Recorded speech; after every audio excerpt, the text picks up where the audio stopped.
It's Muse week on the Bennington Show, and that doesn't mean songs by the band Muse. That means rock muses. Lovely young ladies that people wrote songs about, or could be even a gentleman. A fine gentleman. They can be muses, too. Does anybody know who this one was about? I do, but I can't remember her name, but she's blonde and she's very beautiful. Well, you're getting that from the song. And she's wonderful tonight. She looked wonderful that particular night. But she was married to Eric Clapton, but first she was George Harrison's girl. I know that. See, I was going to say Jackie Onassis. It's Patty Boyd. Patty Boyd, that's her name.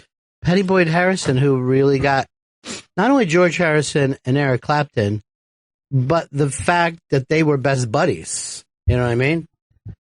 Talk about a fucking jig rocking the scene. Mm-hmm. I think that's why George finally, George Harrison's great, and I know that you say he's a very attractive man, but there's only so much you wake up in the morning hearing,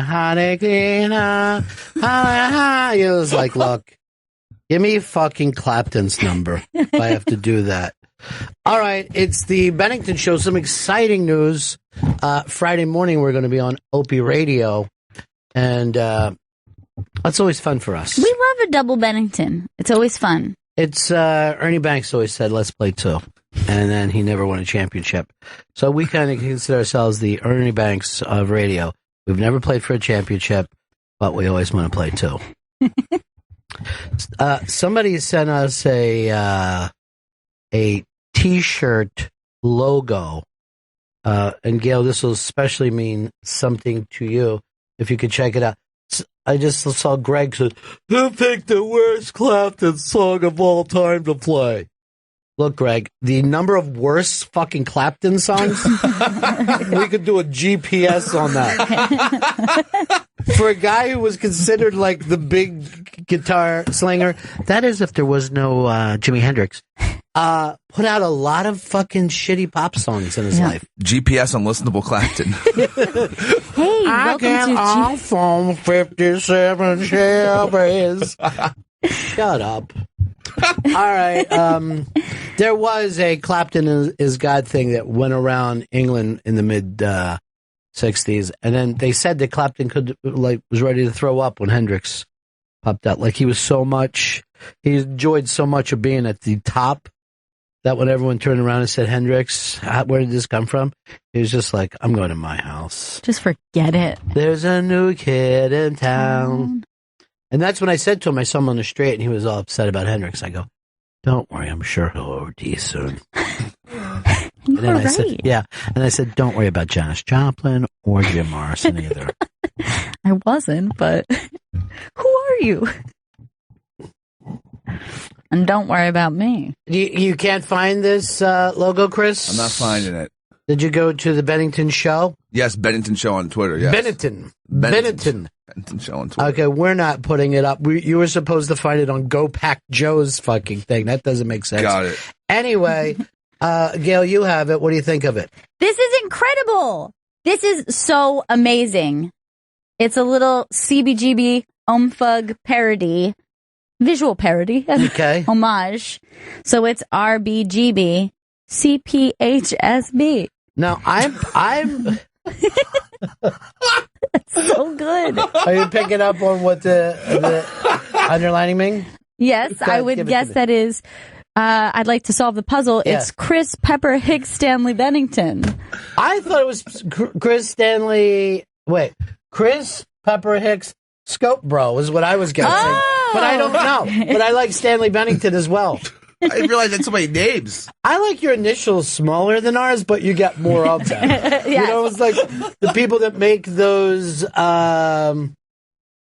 deals that, okay, if I can't be as big as, the title will be like bigger for for George Clooney, but then Brad Pitt gets to the left and a little bit higher. Right. And they sit around and worry about shit like that all the time. Well, he definitely is, he's going for the full landscape there. And then it basically looks like Chris Stanley's dead skull. That's pretty awesome. Yes. Badass, and actually. I like the NY comedy. This is really great. Who did this, Chris? The person who did it, I know they said they did it upon a request of another person, which is always funny that you can get that listeners can give assignments to each other. It's at Masked Uploader. At Masked Uploader. Well, you're phenomenal. You're phenomenal. Killed it, Scope, bro. It's the best. We have to use that for something. It's incredible.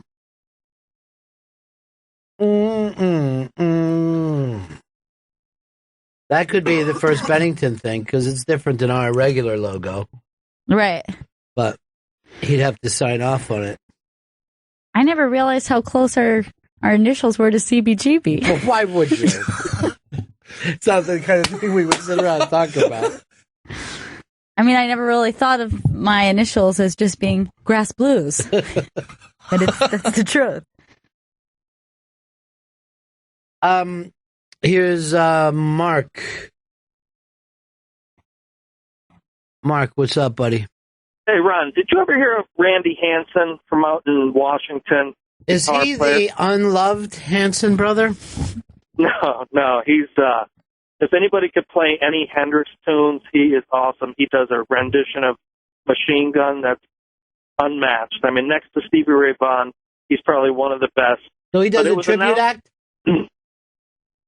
He does his own stuff, too, but he's the Randy Hansen band.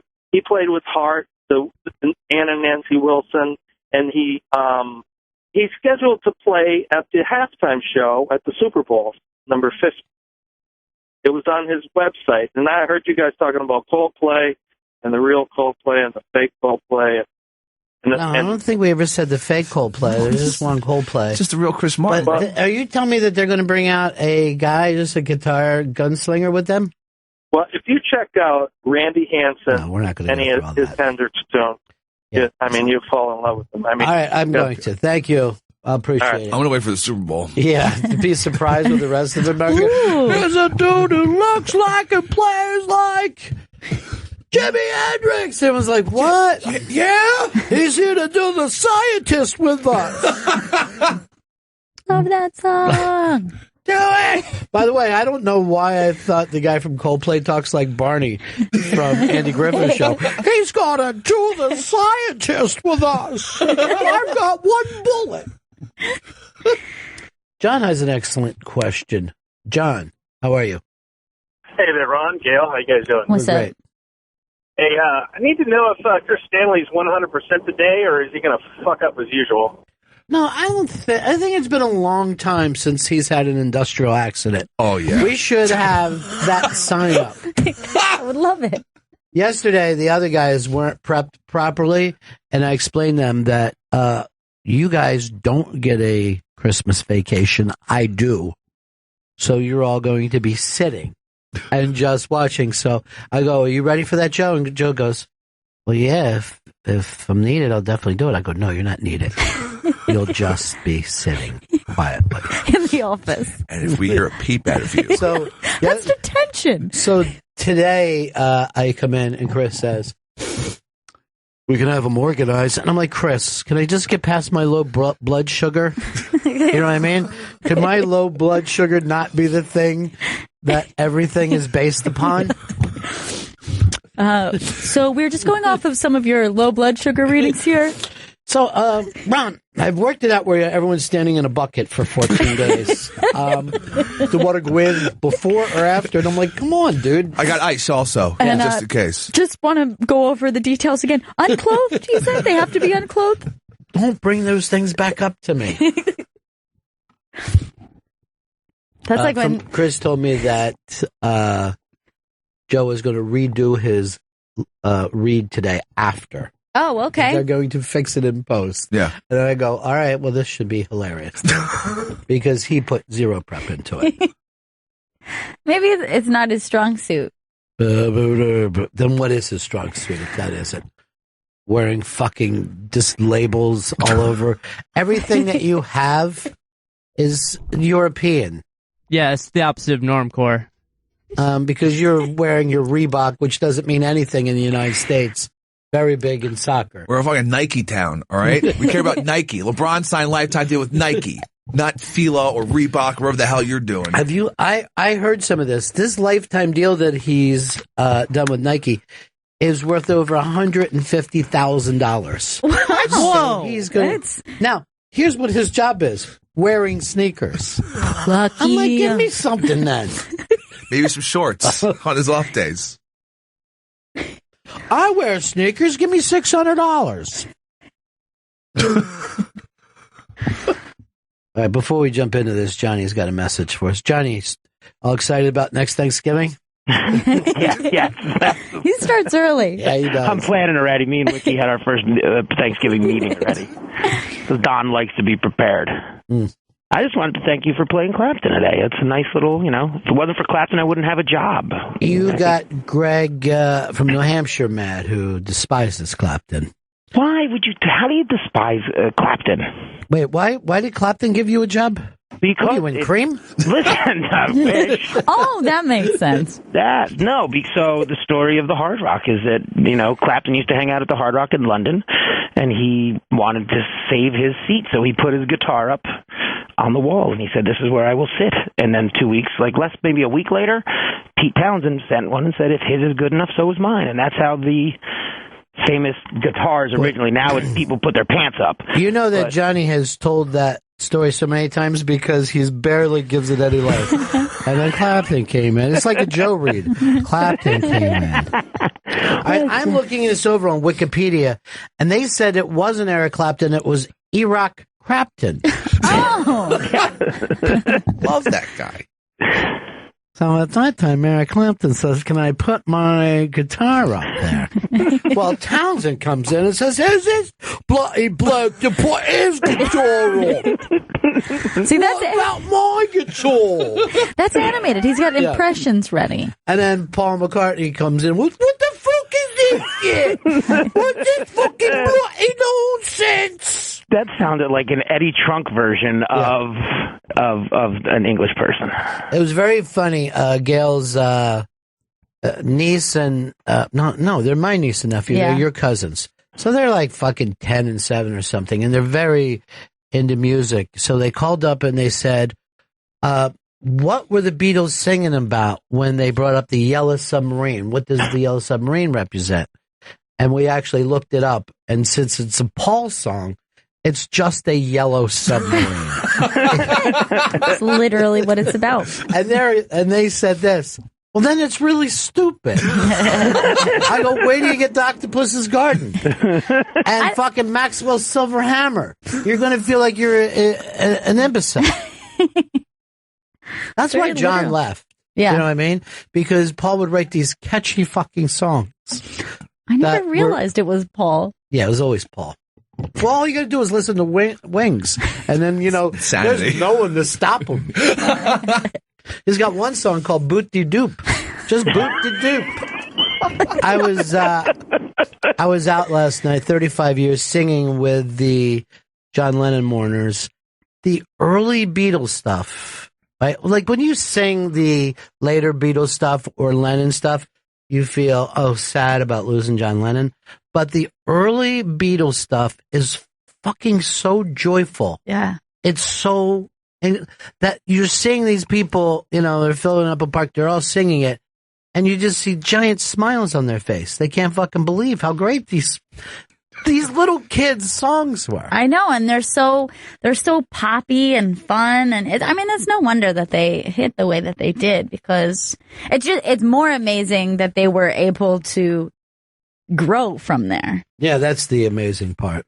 When most bands, they get their sound and that's their sound. Right. It's like Johnny has that one story that he shows up with over and over again.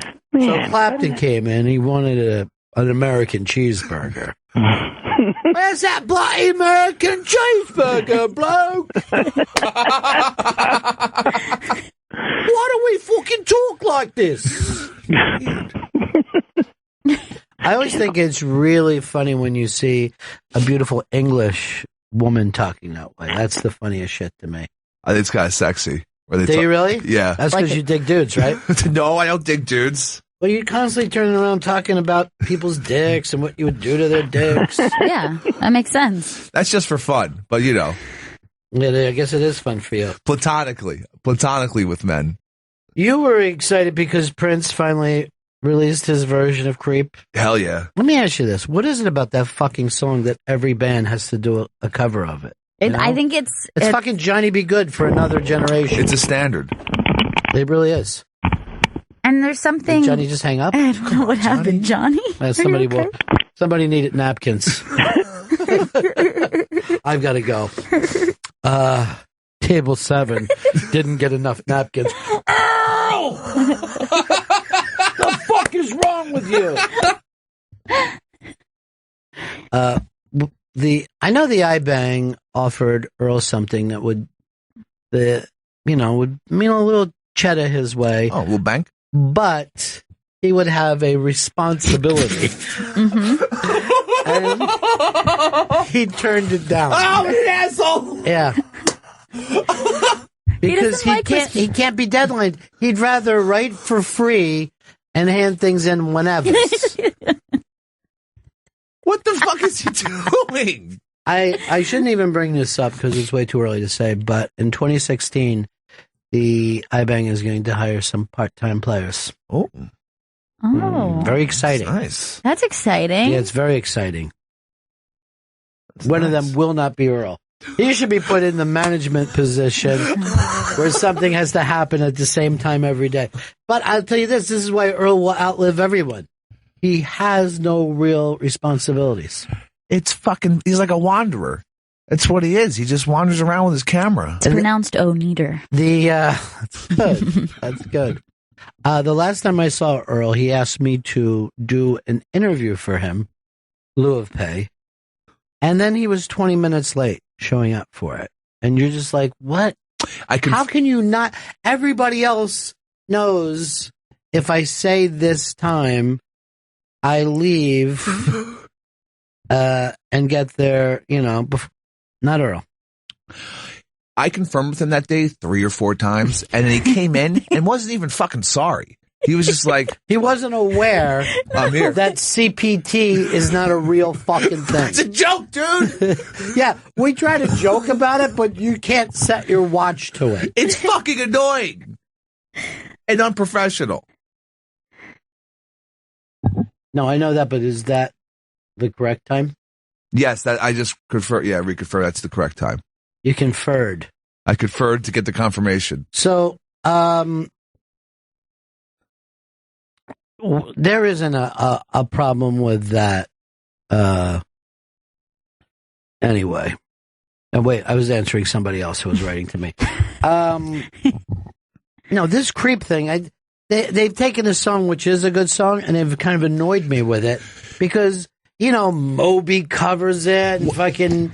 Wasn't it in a trailer? Was it in a creepy version with kids in, I think, the Social Network? Yeah, that's exactly right. It was like a slow down, an even further slow down. First of all, that is this generation's thing, is to slow something down as much as they can. Yeah. And make it sound scary. And it's very popular for trailers, right? I hate, trailer trends really bother me. Everybody started to do that Inception, wah, that wah sound, and then suddenly every action movie, thriller, it was everywhere. Let me say this: trailer trends are trailer trash. I prefer trailer trash. And I'm not doing that just for the alliteration. I fucking means it. I think the first song to slow down was The Mad World, the Gary Jules version. And you can't slow down a slow fucking song. They slowed it down even more. Yeah. Well, it was already slow, but I guess it was electronic. Yeah. I mean, it's faster than that version, but it was still not. But Sheryl Crow had already slowed down Sweet Child of Mine. Oh, yeah. Love that version, actually. You're one of the few. I know. I love it. You know why you love it? Girl power. Yeah, and they're like, oh, this is it's like a cheat sheet of how a girl could sing it. Yeah. I sing it that way even when it comes on the radio. But I think you could even go slower with it. She gets... You're like, wow, this is really scary. It's really... I always thought this was a fun song. It's a but long it's very song, scary. too. Yeah. Put this in the Avengers trailer. But you know, Creep is also a big karaoke song. Like every time I've ever gone to a karaoke situation, somebody has to do Creep. Speaking of Creep, someone sent me a Creep shot of Chris Stanley on the train today. Really? And you do look like a fucking full tilt embarrassment. Creep shot. Was it an upskirt or? No, but he's leaning against the door, even after you had given him the door story. Oh my God, Chris! And he's wearing his blue blockers inside the train. Cool guy, huh? Real cool He guy. looked amazingly cool. If I'm going to be totally honest about it. I want to see this Creep shot. I want to get the angle. I want to think about who the hell was in there. That's the thing with you. I know. I gotta be on fucking point at all times. But really, every photograph of you is a creep shot. It really is. Just because the subject matters. 'Cause you're a creep. You're a weirdo. What the hell are you doing here? You don't belong here. Oh, yes, I do. Turn it. You're wearing blue blockers. And you got your odd vest. Love that vest. Your New York hat. That hat's very warm and tight. Yeah, if you really just turn that around, first of all, I always kind of hated the song Creep because you want people to say to you, you're not a creep. Mm-hmm. You know what I mean? When people say that. I'm a creep. If they say, I'm hopeless, that means you're supposed to go, no, dude, you're not hopeless. You're a fucking major dude. You kidding me? Stop fishing, Some girl bro. will be lucky to get you. Are you kidding me? Fucking, you're funny. You're always on time. No, I'm a weirdo. All right, maybe. What the hell am I doing here? Excuse me, sir. Do you belong here? Oh, by the way, I saw Ant-Man last night. How was it? I don't remember a single thing about it other than the guy shrinks. That's all I remember. Was Paul Rudd good in it? Was he just Paul Rudd? Rudd's always good. Yeah. You can't look at Paul Rudd and not go, I don't like Paul Rudd. You say immediately, I like that Paul Rudd. Well, he's a likable guy. He's awesome. In everything. Mm-hmm. He could play the fucking creep serial killer of all time. And I'd be like, I like that Paul Rudd. Hope he gets away. No, there was, and I forget, it was like Vulture AV Club put out this thing of guess which Paul Rudd is older. And they would have pictures from him from the early 90s all the way to his most recent movie. And you could not pick which Paul Rudd. And some of them were 11 and 13 years older. That's interesting because Paul Rudd is not one, because there's a few actors who they say don't age. But you're right. He totally doesn't age. He looks the same. He could do a fucking high school movie tomorrow. Yeah. He still looks the same as he did in Clueless. Freakish, really. He still looks the same as he did in Romeo and Juliet as the goofy fucking person. I love that scene. It's so good. Zito has a good Paul Rudd story where he didn't act much different than that at a show that we had. All right, I'm just going to tell you. So so Paul Rudd is at the Bruce Springsteen show that we're doing, right?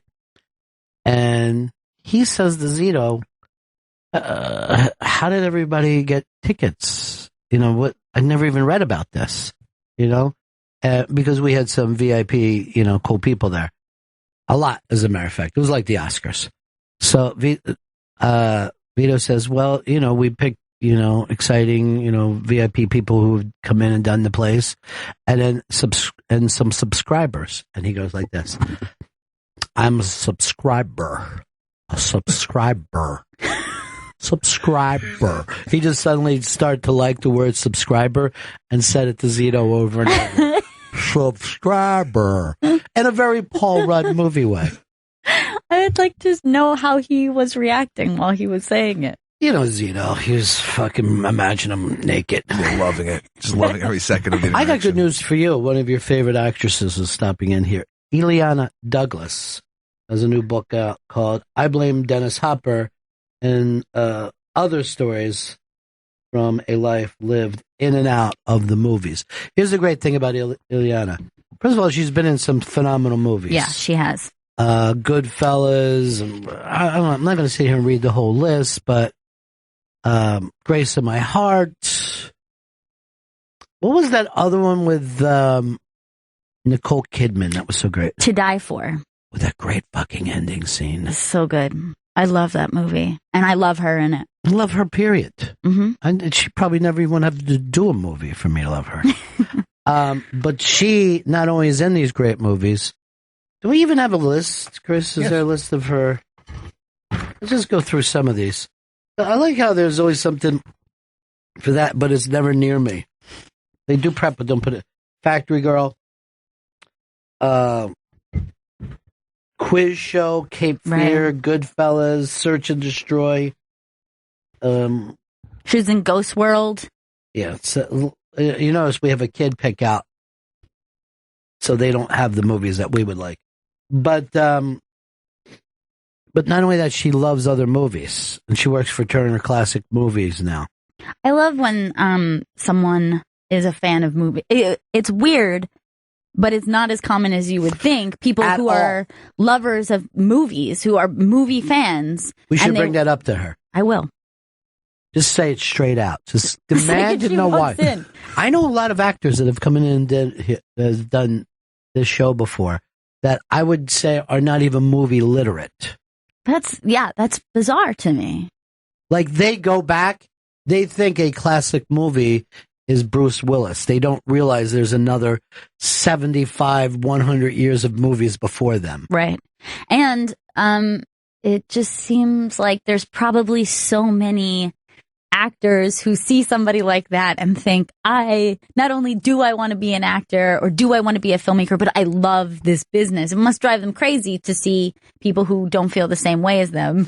Well, you wonder why they got into the business. I always wondered that about the Suits, you know? Yeah. There's Suits, and I've met them, they work in radio or TV, that you can see that, or music. You'd be shocked how many record labels don't care about music, and they're like, look, this is a business. It's a money-making business. And you're like, yeah, but you could be selling rugs. You know, you could sell fucking something that you don't care about and nobody would be upset about it. Right. But the fact that you don't care about music and you run a record label is heartbreaking. Now, all the great record label guys love music of all time. Yeah. But that doesn't mean, it's almost like they're an exception. Yeah, especially those kinds of positions. It is very rare. But yeah, you're right. What is the difference between getting into anything? Just being a business. That's all. You can be in a business if you're a numbers person.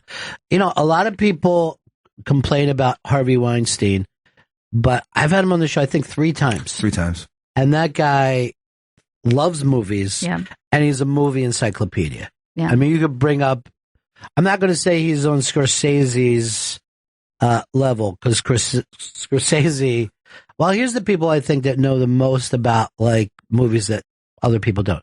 Scorsese for his generation, and then Tarantino will bring up the most, doesn't that movie suck? And then he will give you a scene that's phenomenal in it. Scorsese does that. One time Gail and I went out to see the Scorsese Q&A thing, and he would show clips. And he goes, where do you see this clip? It's an amazing thing.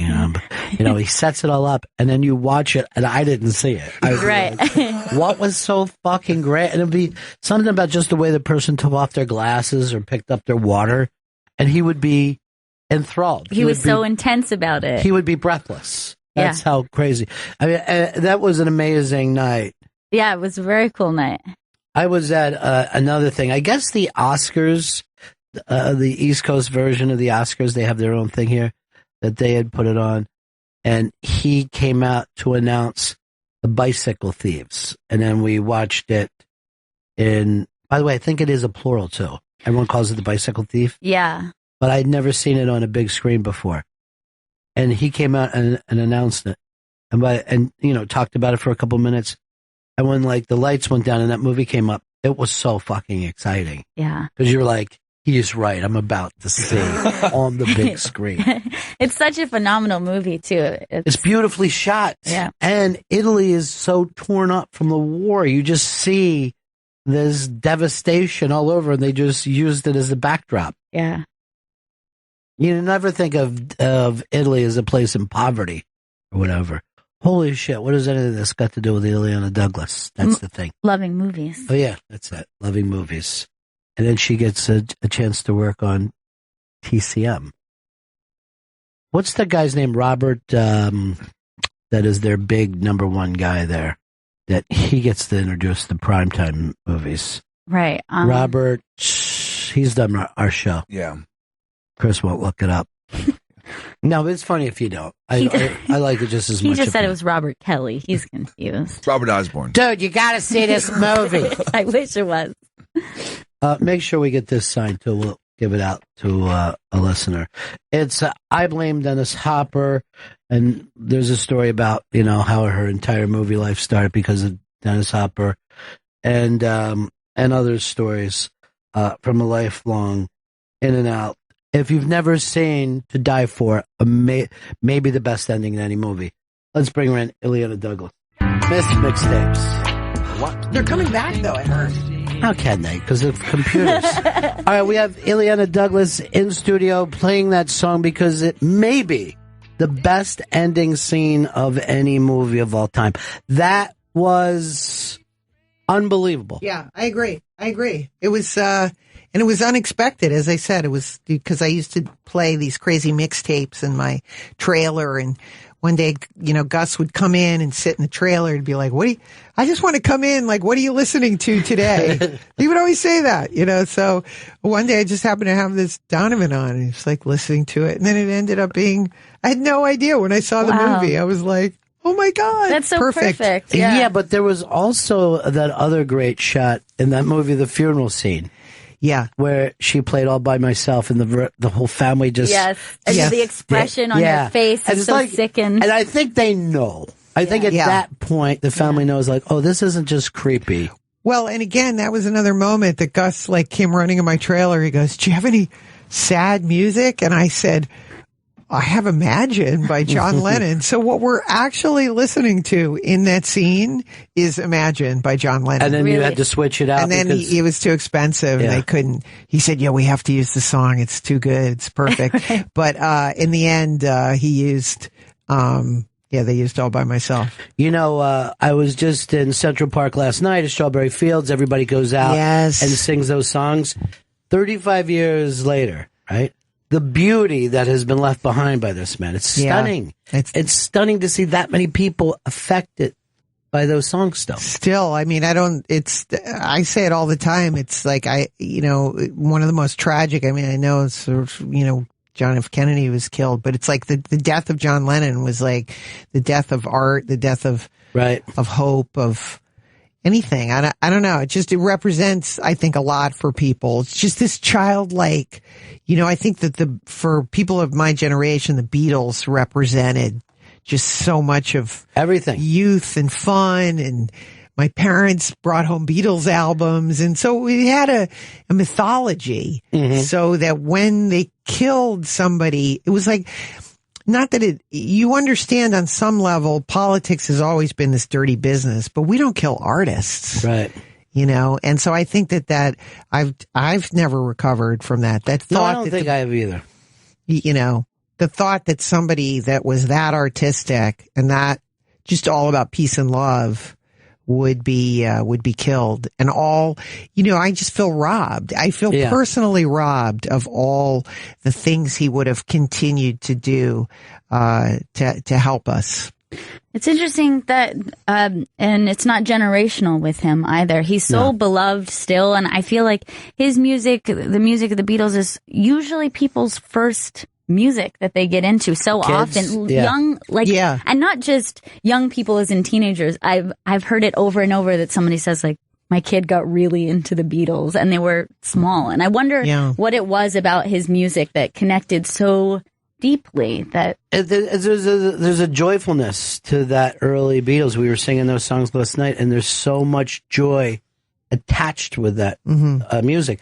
Speaking of music, we could walk over the window, look down at the Brill Building. Yes. And, that film that you did, Grace My Heart, so, for people, I think it would be a great starting off point for people to understand the mythology even of American music. Mm-hmm. You know? Well, it started as Tin Pan Alley. Mm-hmm. And when I first, got to New York, I would walk by the Brill Building, and then I got a job working at the Brill Building. And it was Stunning building. It was just a beautiful building. Yeah. So it occupied for me all my fantasies of wanting to come to New York and having a job. Like, I just wanted to be in show business. Of course, I wanted to be an actor, but like walking across the halls of the Brill Building up to my film publicity work and seeing famous people in the building. But all the floors, were square on that building so that they could move the pianos around. And so going from Tin Pan Alley, and then it becomes the Brill Building, which is personally my favorite music. You walk downstairs and then there's Colony Records. It just Absolutely. was, so much a part of my moving to New York. I'm like, this is why I want to move to New York. Yeah. And we're talking about people that change music. And it goes just so that art is so interchanged, is that when the Beatles and Stones met Ronnie Spector, that was America, that was New York to them. You can see the Stones went and changed the way they dressed seconds after meeting Ronnie Spector and just falling in love. Like literally the whole band just fell in love with her. And you can hear her style so much in their music, so much. Yeah. She's one of my favorites of all time, I think. Yeah, she's great. Well, at the time, I met Allison Anders, and we were working. It sounds sort of strange, but we were working on a movie about Anne Sexton, who was a poet from Boston who committed suicide. And in the process of us working on this very serious film, we were like, I was like, have you read the Ronnie Spector book? And we were reading all about. I love the Brill Building because I work there, and she's a huge, music lover, knows a lot about music. And so, one day we just kind of looked at each other and we're like, why aren't we need to make a movie about the Brill Building. And there's so many great stories that came out of it. We were fascinated by the husband and wife teams that came out of it. How, again, the Carole King story of someone who comes in at the tail end and is writing music, but not singing their own songs. And it was just a fascinating time. So that was the movie because time changed so much, right? She's with the doo-wop thing, and in a couple of years, you're into the singer-songwriter. Yeah. And then she actually made that move and then made the biggest album probably of all time. Yeah. Up to that point. Yeah. So it's a great story. But there are other great stories too, Lieber and Stoller and amazing. Ellie Greenwich, it's fascinating. There's a lot more stories to be made at the Brill Building. And then eventually it became a filmmaker's building with looping stages, dubbing stages, and all these great filmmakers. And then that was the period where I was working there in the late 80s, seeing a lot of interesting people. Yeah, they used to have a screening room over there, and I would go over to see movies be screened. And I was watching a Woody Allen movie, and he was doing a scene where he played a director. It was the one where he was the blind director. And the scene was taking place in the screening room that I'm in. And I'm like, New York is the craziest thing ever. Well, there's so much history in the Brill Building. It's so beautiful. But what always shocks me is watching people just pass it. And you watching tourists, because it's in a very touristy area. And they're passing just history, and it always is funny to me. And it would be easy to miss it, As beautiful as it is, it's very thin. And I saw Lou Reed walk down the street past a bunch of people into that. I go, this would have been your entire vacation. You just turned around. There he goes. Your whole reason for coming here. You know what I love about your book, and Gail and I were talking about this, is unlike a lot of people in your business, you love movies. I know a lot of actors that have come through here that you can name check great directors and great actors, and they don't know them. Yeah. Well, I think, my grandfather was Melvin Douglas, and 2-time Academy Award winner for movies HUD and Being There, and in other great movies from the classic studio system, like Ninotchka and Mr. Blandings, built his dream house. And so I grew up with that kind of love of classic film. And the first couple sets that he had me visit on, I visited on the set of Being There. So getting to see, meet Peter Sellers, even Jack Warden, so what it registered with me after that is like Jack Warden. Then I looked for every Jack Warden movie. And then the next set I was on was even crazier. It was this movie. It's a very problematic film called Ghost Story, but it starred Fred Astaire and John Houseman and Douglas Fairbanks Jr. and Patricia Neal. So I had them all, I had them all there. So for me, it was, again, I would go back, and then that began my kind of lifelong obsession with not only wanting to know the actors, but who the directors were, what movies they made. And so my grandfather was sending me movie books, and the one that affected me the most was called The Men Who Make the Movies by Richard Schickel. And it was kind of a breakdown of, John Ford, Raoul Walsh, William Wellman, Alfred Hitchcock, and an interview with them, and then shot by shot recreations of some of their films. And so that sort of set me on this, I think, this lifelong love of films. But see, now that same thing would be easier for a kid today, because you could get access to those movies very, very easy. Well, this is the thing that I write about in part of the reason I wrote the book now is that this idea of although it's accessible to see movies, we don't have that camaraderie of seeing the film together. When I was a kid, you'd see a film collectively as a family, and then, go have ice cream afterwards and talk about the movie. I mean, I always remember my parents saying, "Did you understand that film?" Yeah, right. That was always the number one. Did you understand that? And then breaking it down, and we would discuss it. So, you're trying to be a grown up.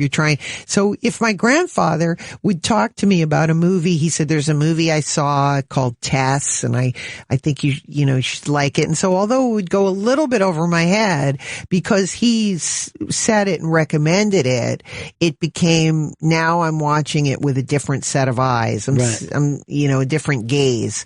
And that is the part that we're missing. It's like, it's one thing to discover a movie all by yourself, but there's nothing better. I mean, which is one of the great things about my work with Turner Classic Movies, is we're still getting to see a movie collectively. I mean, we got to see It's a Mad, Mad, Mad, Mad World in 70 millimeter, at the Cinerama Dome with a packed house. Last public appearance of Mickey Rooney, so those things stay with me. And so we're not getting those experiences. I remember when they re-released The Wild Bunch, and it was in the late 90s. I don't know if you got a chance to see it, but I'd seen pieces of it on television. I was like, I don't know. I don't get it. I don't really get it. But when I saw that movie at the Cinerama Dome, I was like, okay, now I understand the impact of this film and when it came out. Yeah, Peckinpah, I remember, was one of the first movies that I felt like I saw was the one with Chris Christopherson where he played Billy the Kid, Pat Garrett and Billy the Kid. And I remember being a kid, I could not believe that Chris Christopherson died. You know what I mean? Like, I did not understand a cowboy movie where the guy you've been following doesn't make it out. Yeah. And I remember just sitting in the theater, a kid, and I think we had, snuck into the theater and everything. It was just being like, I don't know why I feel so bad. I hadn't had that experience before. Yeah. But that, I think, is like, but I would agree, to be with people. And we get to do that here in New York. I got to see some movies that I'd seen my whole life, but had never seen on the big screen, and it changes everything. Yeah, absolutely. Well, and again, the reason the book is called I Blame Dennis Hopper is that experience that my parents had seeing Easy Rider. Yeah. And a lot of people felt that way in 1969. And it seems like, again, it's like, come on, they changed their life because of a movie. But that's what people did. Movies affected you on such a profound level. They were our guide. Like, we saw something in the movie and said, we have to change our life. And the movie represented freedom for people. And so for people like my parents coming out of this post-war generation and 9 to 5, were they going to be, they'd been living in Greenwich Village. Mm-hmm. And now it's like they got 3 kids and 9 to 5 jobs. And like, are we going to go that way, or are we going to be free and be hippies? And so they made the decision, to become hippies. And so I think that the movie, again, represented, we don't have movies like that, these days where people, I mean, we're going to see Star Wars, but we're Right. not going to go live in a galaxy. Yeah, no one's going to see Far, far. Thor and go, oh my God, it's changed my life. I'm doing something different now. Yeah. Unless it's something so antisocial. Right. and some of it has to do with, you know, as I write about it in the book, these larger than life people are no longer with us. They had such gravitas, you know, the Marlon Brandos, the Roddy McDowells, you know, the era of the movie star is over, and we now want our stars to be just like us. Well, a lot of movie stars are only movie stars now if they're in certain movies. So if you put on the cape, you know what I mean? That movie makes a ton of money. Or if you replay that character, then you're a big movie star again. But the audience doesn't follow some of these actors to film the way people did, like with Dustin Hoffman or Right. Paul Newman. You went out to see a Paul Newman movie, not necessarily knowing what it was going to be about. But there is something also about the lack of mystery that happens with an artist now, where it does feel like we know too much about their personal Right. lives. And you can say that about filmmakers or actors, but also musicians, where I think there used to be a distance where they were doing something where we as the viewer could impart, of course, he's in love with me. Right. I'm the only one here, you know, like my poster of Al Pacino, it's him and I. I'm going to. But you really didn't know what Al Pacino, where he was. And Yeah. it just seemed strange. Brando, of course, was probably the most mysterious for that, because there would literally be like legends and mythology about where he was. Because, and all you saw was, the only time you had with him was when you were alone in the dark watching that person. So again, you can project on them all these, you know, all these fantasies. I mean, for me, it was that they were all my friends and I was talking to them. Yeah. And, that would be, you know, that would be my thing. One day I'd be making movies with them. But I think too many times today, that there's a lack of mystery. It makes it harder for me. Everybody's so real, so down to earth. I remember seeing One-Eye Jacks with Brando on TV when I was a kid, and the first time I went, oh, men are beautiful too. I did not realize that. Yeah. Oh, all those things. I mean, everything we did in movies. I mean, there was, you know, my brothers, I remember seeing Westerns, and, you know, then they would, you know, take me out to the tree, wrap ropes around me, you know, set a fire around me. I don't think you can do anything like that anymore. You don't go outside now. all those fun things that we did from the movies. But you learn all your first the life lessons that aren't directly given to you by your parents, I think come from movies that you watch when you're young, and also your first loves. In a way, you have those fantasies. And it can be dividing points, because, well, you talk about how much you loved Albert Brooks, but I remember seeing Modern Romance and laughing next to a girl who wasn't laughing at all. Oh my God. And I actually said to her, I guess this thing is not that's good. true. I once had a screaming fight with someone because I took them to see Harold and Maude. Oh yeah. And he said, it's a little adolescent, don't you think? I was like, what? I remember I can't go to the 14th Street subway station without remembering, like, the silent walk from the movie theater and then the fight about, like, well, if you don't like that movie, then we can't. You can't be together. Like, you don't understand that movie.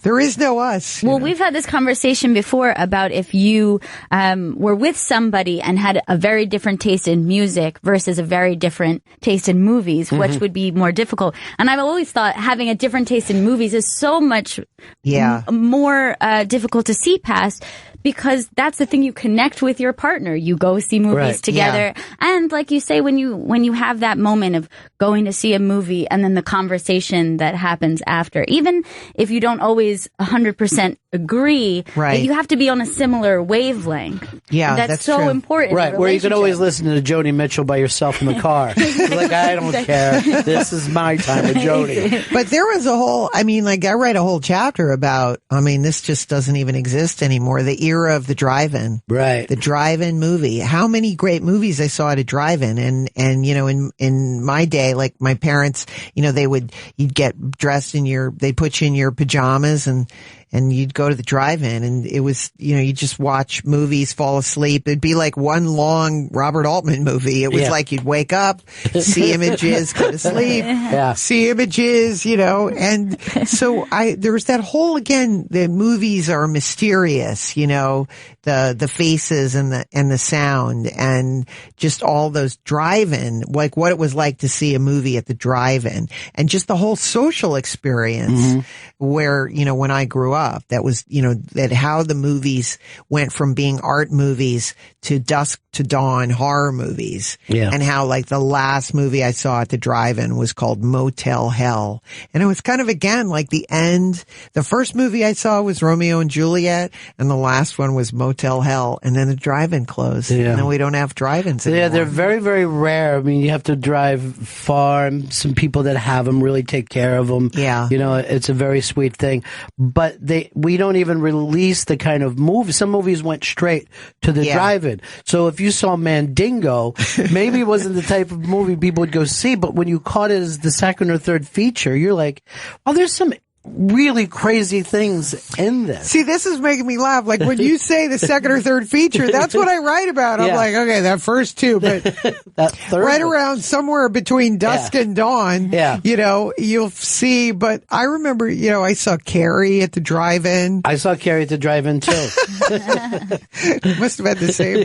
But yeah, I saw Carrie, and then, but the one that weirdly scared me was this movie called Burnt Offerings. That stayed with me. And then, this David Cronenberg movie called They Came From Within, which apparently now is called Shivers, aka Shivers. But that was one of the most horrifying movies I'd ever seen. I was like, what is this movie, And you talk about in the book that when you brought this up, I think it was Marty and, was it Brian De Palma? Right, yeah, Marty and...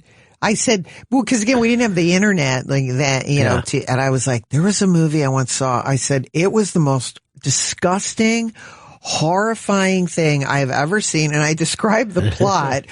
I said, all I remember was there's a girl in a bath, and there's somehow there's these worms coming out, and they're like, oh my God, it came from within. It's a great movie. David Cronenberg. I was like, this film? It's a great film, I thought that, I love that part of the book, because I'm like, okay, so other directors could understand what he was doing.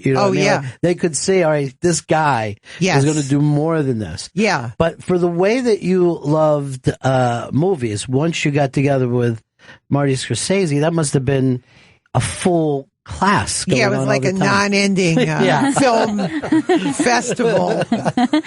Although, sometimes I'm like, please, not another, it's so funny when people because Marty liked the spectacle films, like The Robe. I could not get into the spectacle films, but like those, again, they represented this childhood thing of his mom taking him to see The Robe, or, the fall of the Roman Empire, all these movies. But that, for me, it was like, please, not another spectacle film. Well, we were talking, we went to see Marty do a Q&A one night, and he would play like little clips from different films. Yeah. And we're like, I think I got it. I think I got what he liked about that clip. I'm not sure, but it was such minutia, what little things that he would love in certain scenes in some of these movies I'd never seen before. Yeah. Well, it's interesting again that I always approach my thing is really as a movie fan. Like, I have the film history, but I like to approach it, from like feeling like you're sitting on the couch with me, and cause it's always hard. Like sometimes again, somebody like Marty, yes, it's very, look at the light there, see what he does with that, but it's hard. That's a different kind of, commentary. Whereas my commentary, I try to think about like what was happening behind the scenes, like emotionally for the person. What was he, was he married at this time? Were they having an affair? What were his influences? So maybe it's a more emotional approach to the film. That's what I'm always fascinated by. Who took you to the movie? How did that affect it? And so those are always the things that I'm, remembering and putting into my commentaries about some of these films. So it's for you. It's emotion first. Yeah. Your connection to every film is always going to be emotion. Absolutely. Absolutely. Like, what was the emotional feeling that I had, I mean, even as I take it back to my very first movie, the images of seeing Romeo and Juliet at a drive-in and seeing nudity with this music. And like, I think it it starts to create something in your brain, this like romance, doomed romance, and then, and then the copying comes in where you have somebody again like Albert Brooks as you grow, and you start to develop, your own voice is going to be. And usually it starts out by copying people that you admire. You brought up and you talk about it in the book is Dreyfuss, Richard Dreyfuss, which I think people could almost forget about what a great run he had at the start of his career. Because I think he was only like 30 by the time Goodbye Girl. Yeah, like he was 30 when he won. Crazy when you think about and that. He won it for a comedy, which has only been done like 3 times. It happened one night. Clark Gable, Jimmy Stewart won for Philadelphia Story, and Richard Dreyfuss. And since then, there has been no other film that has won where the actor has won Best Actor for a comedy. Because we don't respect comedies. Well, that's what was so interesting. Yeah. That whole year, it was the year of Annie Hall and The Goodbye Girl. It's amazing. And we don't, it's so...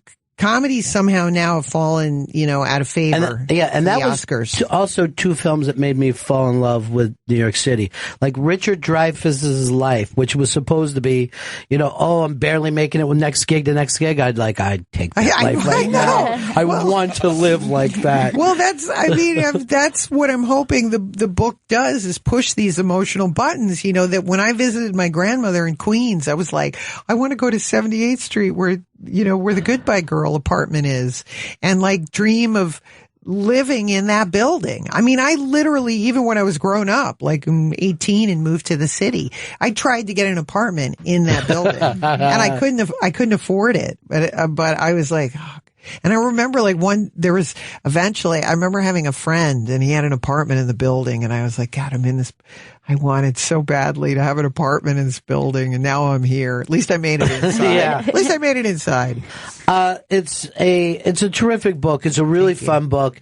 And particularly for people who love movies or want to find out more ways that you can love movies, because you can see a movie on so many more levels than, I liked it. Yes. And that's what I feel like we do a lot.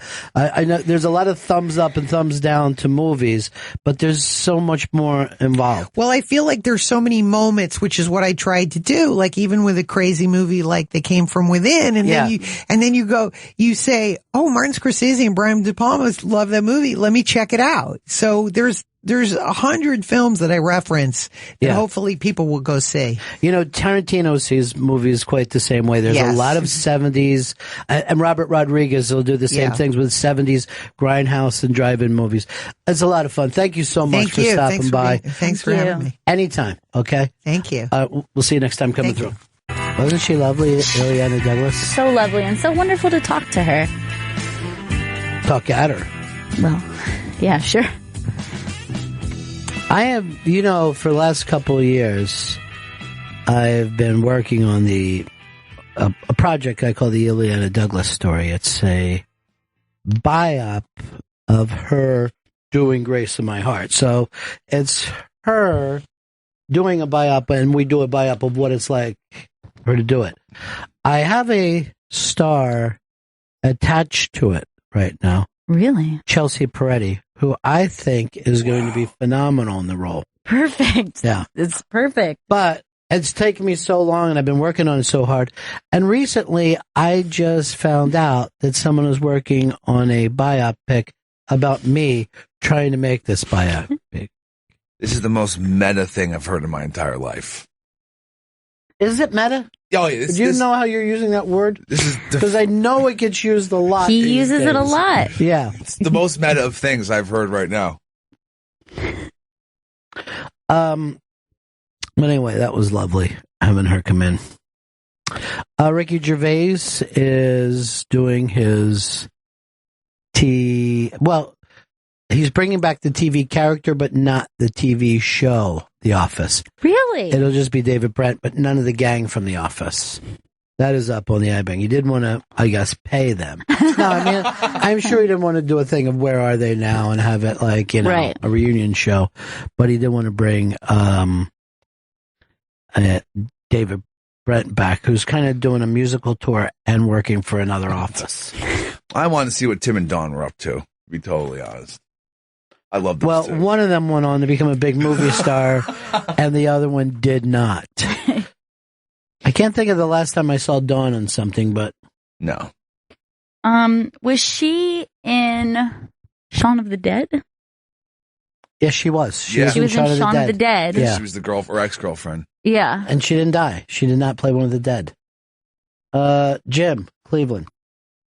Hey guys, just wanted to mention my wife has gotten me to watch 6 Feet Under, and I'm halfway through the last season right now, and her character pops up a few times in the series, and just wanted to say that I absolutely love her in that show, and she's fantastic. So I'm looking forward to finishing the season.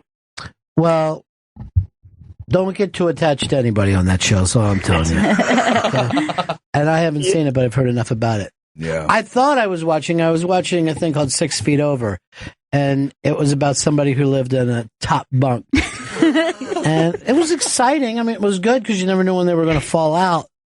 But I'm like, everybody's making a big deal out of this for no reason. It was tense. Ileana Douglas could be good no matter how big or small the role is. Yeah, she's fantastic. That's the way I view myself when we record bits in here. There are no small roles, just roles that don't have as many words as the other roles. I just got an email about the ML. this was an official serious email about the Christmas party. This Christmas party or holiday party? the holiday gathering, rather. Yeah. So you can't even say party now. You know. It's a holiday gathering Right. of like-minded people employed by the same place.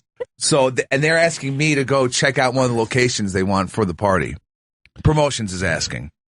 It's a club over on the west side. What's the name of this club? Pasha or Pacha? The new hot club is Pasha. It's got everything. Pickled punks, midgets riding tricycles. Gay donkeys.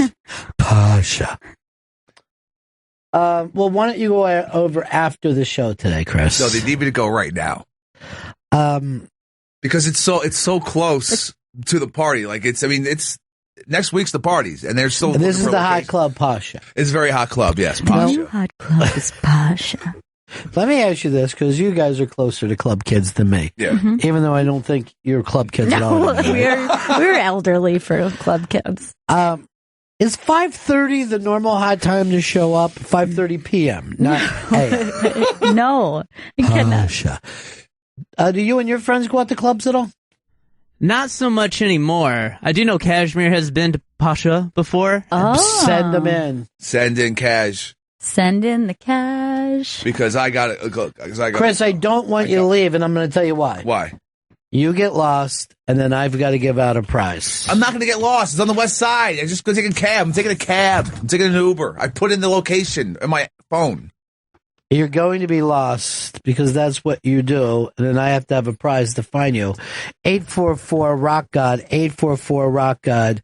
Now, Kashmir knows all the hot clubs. Oh, yeah. Tell us about Pasha. Well, I went closer to 5:30 a.m. when I was going to Pasha.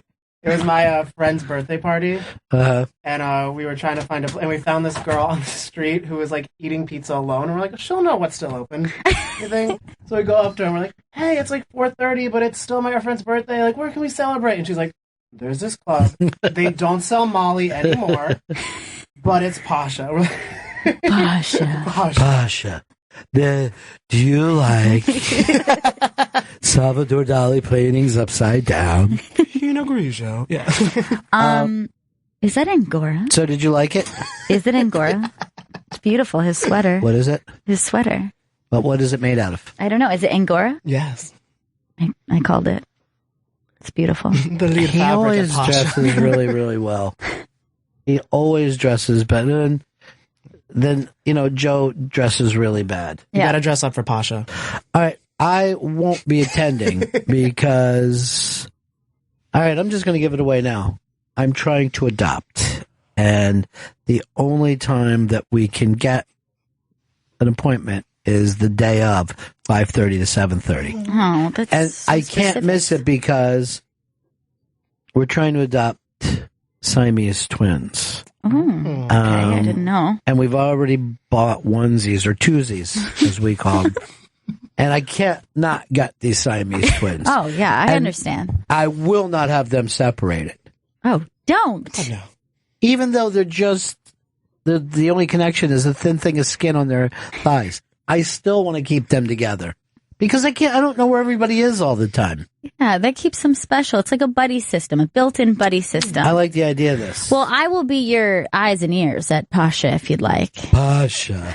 The new hot club. So you're going? I will go. Great. And I will posh it up. Is it more Just fun? call me Posh Spence. Let me ask you this. Is it more fun for you that I'm not going? Does that mean you can really be yourself? Really let my hair down. Yeah. Mama's coming out. Mama's breaking loose. I think our interrobang party is the night before. Yes. At a super secret location. Kashmir, we'd love to have you. We checked. We can't.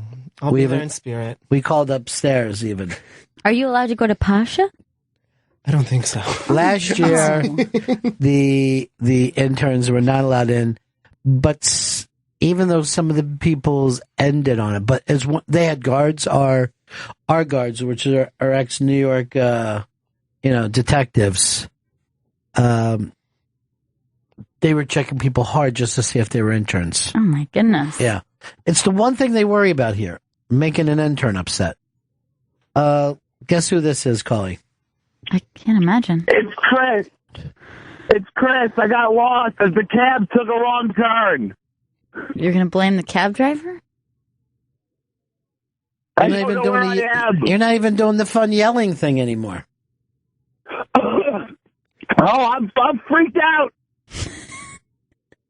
I'm freaked out because I don't know where I am. Where am I? Where am I? Just give us the clues. Give us the first two clues. I know I'm somewhere in the southwest of the country. And second clue, please. Second clue. The city's nicknamed Optics Valley. The city's nicknamed Optics Valley. I don't know what he's saying. The city is nicknamed Optics Valley, did you say? Optics, like eyes. Optics Valley. Weird. Eugene, do you know where Chris has lost that? In Tucson? Yes, you got it. The Where Am I game show segment is presented by Wyndham Hotels and Resorts. There's a Wyndham waiting. Save up to 15% when you book 7 days in advance at Wyndham.com. Terms and conditions at Wyndham.com. That was fast. That was really fast. Yeah. I can't believe it. Great clues. Wow. Tucson. That went fast. Well, he's alive in Tucson, as they say in the TV show. Wait, is it Tucson that they're always promoting in Last Man Alive? Not sure. No, I don't think it's so. Tucson. The Last Man on Earth. Is Last Man on Earth Tucson, Chris? Yes. Once I said it out loud, it felt nuts to me. How'd they get that clue? How did I get back from Tucson so fast? What was it, Optics Valley? I guess it was Optics Valley. Yeah, you weren't even into it this time. I was out of breath going out to Tucson. Seriously, why weren't you in character? I was right. There was a problem with some phones that was running around. I don't know what he means. He doesn't do a good job of describing himself. Not at all. This will make everybody feel better, though. It's Jeffrey Gurian. Hey, Jeffrey. Ron, how are you, man? Good. Hi, Jeffrey. Good. By the way, Pasha is closing. Is that right? So, it's closing in January after 10 years. Yeah, it's been an amazing run. No longer the hot new club. So, just to clue you guys in, You know, it's a beautiful club, and the party, I'm sure, will be incredible. Yeah. But, well, you were at the party last year, which was downstairs in the, as we like to call it, the cafetorium. I'm actually still there. Yeah. Yeah, it was so good I never left. An amazing party, and I'm sure this year's will top that one. Well, it wasn't an amazing party last year. It was loud. It was weird. It was weird. It was good. It was a lot of cool people. It was fun. You know, I like a party, so whatever it is good for me. This is how bad it was. Me and Chris were hanging out with Joe and Joe's roommate. I had fun. I had a lot of fun. Because we all didn't work together then. Dance. And we're like, maybe someday we'll all get back together again. So you just had to be like, Joe, is that you? Yeah. Joe! What's up? It was great. And a lot of deep fried food. Nothing but. Ooh, I hope Pasha has that. Pasha. I'll tell you what, Pasha better get us to pay fucking up front. Because we'll battle it out in courts if you're going out of business. So Well, it'll be why they're closed getting a in a good matter price. of weeks. It's a fucking fire sale. You know, maybe Sirius is getting a good price because they're going out of business. I'm sure they're getting a very good price. Oh, with that 5:30 to 7:30 time slot? Of course. Club time. Absolutely. Club time. I am going to a movie tomorrow night, and I'm not making this up. That's an hour and 40 minutes longer than your holiday party. From the party, right? That's hilarious. I don't know, Jeffrey. Jeffrey, you had a big week. What happened this week? Oh, my God. What a crazy week. It was all about Nick Kroll and John Mulaney. You know, my column talked about it, but last week I got a surprise email. All of a sudden I get an email that says, request from Nick Kroll and John Mulaney. And I read it, and they're like, we're doing a secret press conference, and we'd like you to be the head of security. And they said, you know how the... Curtis Lee was Guardian Angels. Yeah. Wear red jackets that say Guardian Angels. They made a jacket for me that says Gurian Angels. Crazy. It's sick. It's an exact replica of the Guardian Angels, but Gurian Angels. And they got two hot babes to come with me, and I was the head of security at this press conference yesterday. So I go to the show on Saturday night, which is unbelievable, by the way. If you know, anybody who's a Kroll and Mulaney fan from Oh Hello, from Kroll Show, from Too Much Tuna, they do the whole thing. You can't even describe the show because it's insane. I think you described it pretty well. Did I? Bring Good. back those Okay. great characters. Good, and it's at the Cherry Lane Theater. So I show up on Saturday, and Colin Quinn is doing his show there too. As a matter of fact, he just celebrated his 100th episode of the show, his 100th performance, and so he's at 7:30 and they're at 9:30. So I got there a little bit early, and I figured I'd see if Colin was around to say hi, right? So I send a message, and he sends down, come up to the dressing room. So I come up to see him, we're hanging out, and Kroll comes out in character as Gil Faizan, and he says jokingly, oh, Jeffrey's talking to Colin Quinn, I don't want to disturb him. And then it's Mulaney who's in character as George St. Geegland. So we all hang out, and they show me the jacket, and it's, Ron, it's incredible. I got it. Yeah, I see the pictures from your... Oh, you saw them? Oh, Yeah. cool. Yeah, and so it was amazing. Yeah, so yesterday was the press conference, and they had me open it up with a statement giving the journalists rules that they had to follow about questions they could and could not ask. It was just so fun. I mean, Now, here's the thing. Everybody's in character but you, Jeffrey. It can only be me. Do you know that they didn't even make me wear the beret? No, of course not. Kroll is like, how are we going to get a beret? Jeffrey. He's like, how are we going to get a beret on your hair and still Now, leave by your the way, hair? I think it's so funny that they're doing press for this because the entire run is sold out. Completely sold out. Nobody can get tickets. It's crazy. And they're doing press. But it's a funny press conference. It's like, not a regular. It was just, well, they did it in character, of course, as Gil and George.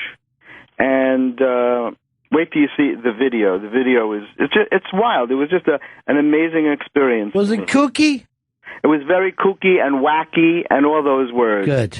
Yeah, and Good. so I held my beret. They allowed me to hold it in a menacing way. Sweet.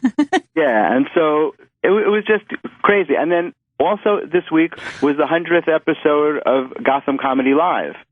And so that was a big show. Instead of having up-and-coming comedians, they had Artie Lang. Pardon me? Out and going comedians. Out and going, yeah, exactly. Artie Lang, who is about as out and going as you can get. Gilbert Gottfried, Jackie Martling, Mario Cantone, and Orlando Jones. That's great. Came in, and Orlando and Artie had been roommates. I didn't know that when they were on Mad TV together. So they were catching up. They hadn't seen each other in a long time. Then there was the Giants comedy show. They did the Giants football team did a big comedy show at Gotham. Well, you know sports, Jeffrey. So I know so much. Fun for you. I didn't even. I just had to make believe the whole night that I knew what was going on. I had no clue. Jeffrey's invited me to do a couple things, but they're on Sunday nights, and I'm like, Jeffrey, it's football. And then he says to me the other day, when are the sports over? And I go, the sports are never over. They're always going. The sports are always on. There's a sports station that's 24 hours a day. I thought it's just at certain times of the year. I didn't realize that people play this stuff all year round. Yeah, they keep playing the sports. What a waste of time, man. How did your Reddit AMA go? That was very interesting, man. Yeah. It was kind of cool. You know, I answered a lot of questions. A lot of people from the Bennington show wrote in. Oh, that's nice. Yeah, and it was really fun actually, and some Interrobang people. You know, I wonder if Chris, would you ever do an AMA? Yeah, I'll do an AMA. I've asked to do an Ask Me Some Things. Because I don't want to ask me anything. No, of course not. You don't have to answer, by the way. They can get answers. Oh. But that's the whole point. You got to say, right? Oh, it's shit. like truth or dare. Well, then, no, I'll fucking AMA. I'm not doing it. Well, sometimes you get, like, trolls and shit, so you're not going to answer everything if they say something stupid. But, you know, if it's a troll, why don't you go like this? Mean troll? This is Nick Kroll. Did they ask you about Nick Kroll? They asked about too much tuna? Yeah, some people did, yeah. So they're yelling it out again. Well, it was funny. When I came to the theater, it was packed with Kroll fans, so they all knew me from Too Much Tuna, so they're yelling out, it's him, and I was looking around for who it was. And it was you. It was me, yeah. It was shit, I would have loved to have been there to see a bunch of Too Much Tuna fans. Just fucking running at Jeffrey. You know who got pranked with it? Colin Quinn. Pranked, yeah, Prahnkeded. Yeah. Pranked. It came with a Herndl. You know about a Herndl, right? Yeah. So Colin was sitting behind me in the audience, and I'm sure he knew that he was going to be pranked, but he was the guy that got called up, and he handled it well, very well. And it was just a fun, incredible week. That's great for you, Jeffrey. Incredible week. Yeah, it was just those guys are just amazing, and I'm so grateful to them. They're just incredible. We had a blast. All the producers were there. It's just like a big fun family of everybody who's in on the Kroll Mulaney shtick, you know. They love that stuff. And I can't say anymore. It was a phenomenal week. All right, Jeffrey, we're all happy for you. We'll talk to you later, buddy. Thanks. I'll see you at the Interrobang party. Yes, the super secret, the even more exclusive Interrobang party, more than the Sirius XM. Oh, yeah. Yeah. And I can't make the Sirius XM because of the adoption of Siamese twins. Yes. Well, I'm very excited for you. I wish that you could move the appointment, though, so that you could make the party. I do, too. I'd love to be there. I wanted to be there as the life of the party. Like, look at these assholes from accounting. Yeah! Do it, fun guy. And then I could run over with an adding machine and go, this just dropped out of your pocket. We'd all have a big laugh. What a bunch of dorks they are. No, yeah, it looks like HR is getting fucked up tonight. Yeah. I already know who I'm bringing as my plus one. What's that? Anthony. Oh. I hope no one gets upset. No, of course not. I already thought of who else could be his plus one. Stinky. What's the name Stinky changed his name to? Garrett. Yeah. I like Stinky better. Stinky. He doesn't like it. It's classic. Yeah. What about combining the two? What would it be? Stinky Garrett? Stink it. Gary. Oh, Garrett? God. Gary? Oh, God, stop this. All right, there is a video up that, well, it was brought to us by a young motherfucker run by the name of JoJo. What and is? this apparently has the internet ridiculously upset about a woman eating pizza. Yeah, so this happened in Fort Greene, Brooklyn last Sunday. Fort Greene, what up? What up, Fort Greene? At around 5:30 in the morning, this woman's walking down the street eating a pizza, a standard slice. You find that here in New York when a car swerves and topples 4 people, injuring 3 and killing 1. Mm-hmm. And she just looks back at the car behind her, sees this chaos behind her, and just continues walking and casually eating her pizza. Now, why are people mad? Because she didn't even react to it. She didn't do anything. A guy was literally pinned under the car, and she just looks back like, oh, okay, and then just kept walking. All right, let's point this out, though. It's 5:30 in the morning, and she's eating pizza. I'm going to guess fucked up. She's got to be. There's no way that's a sober person.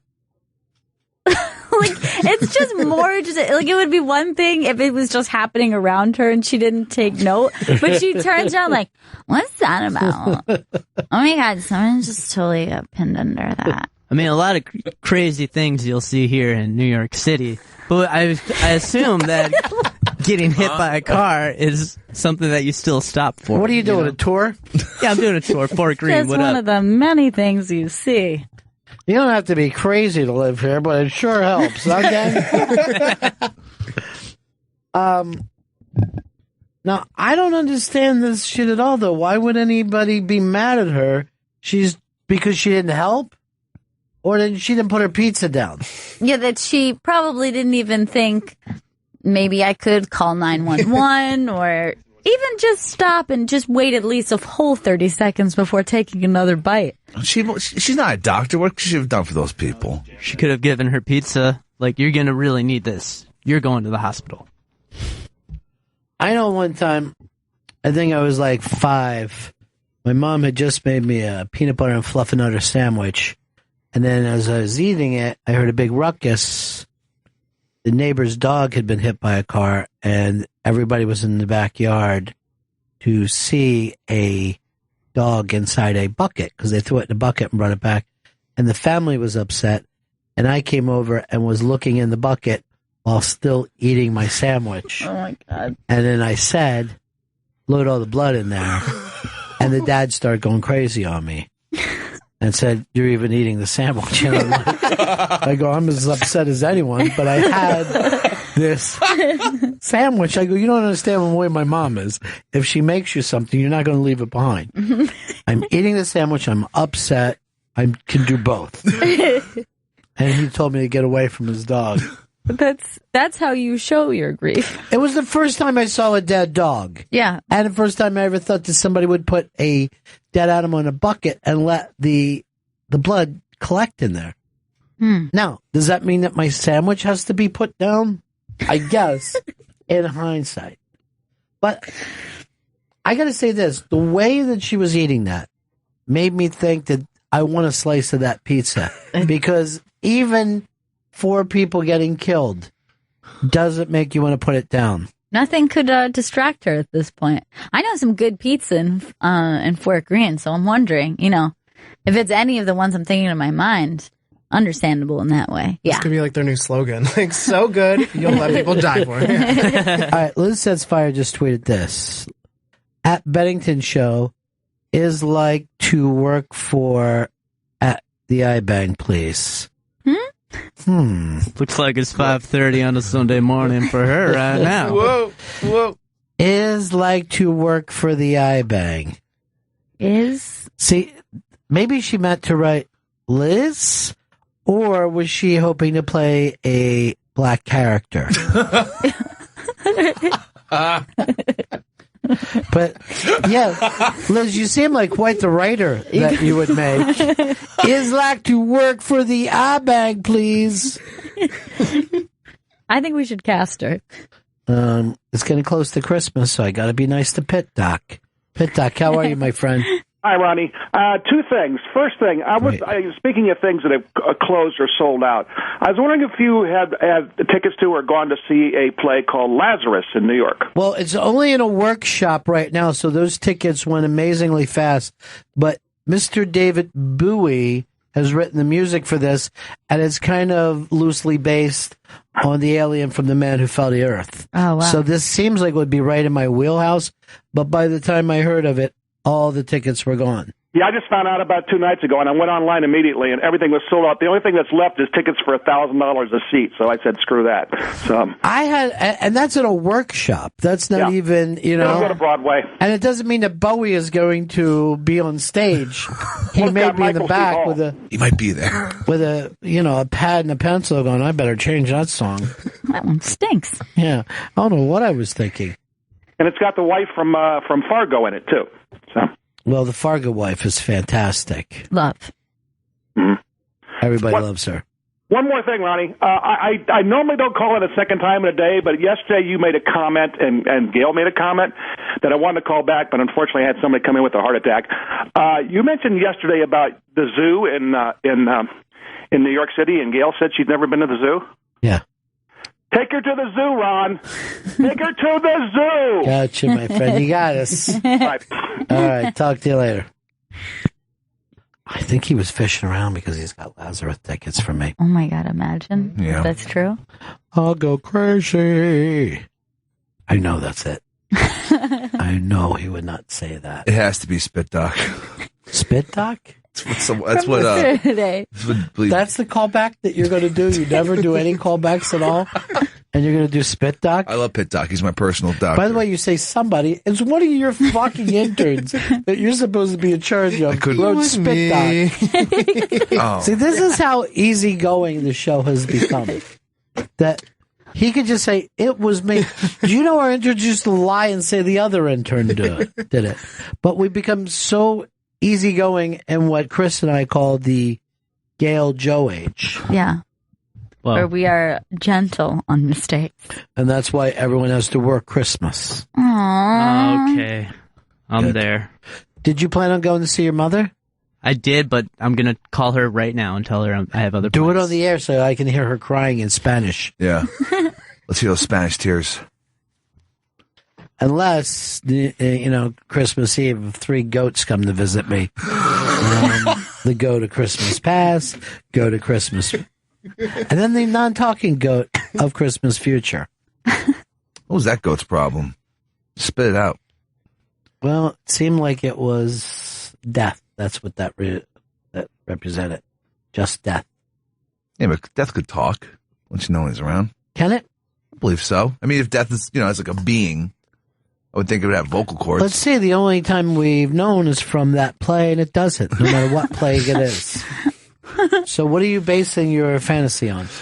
Basing it on that maybe they should change it up a little bit.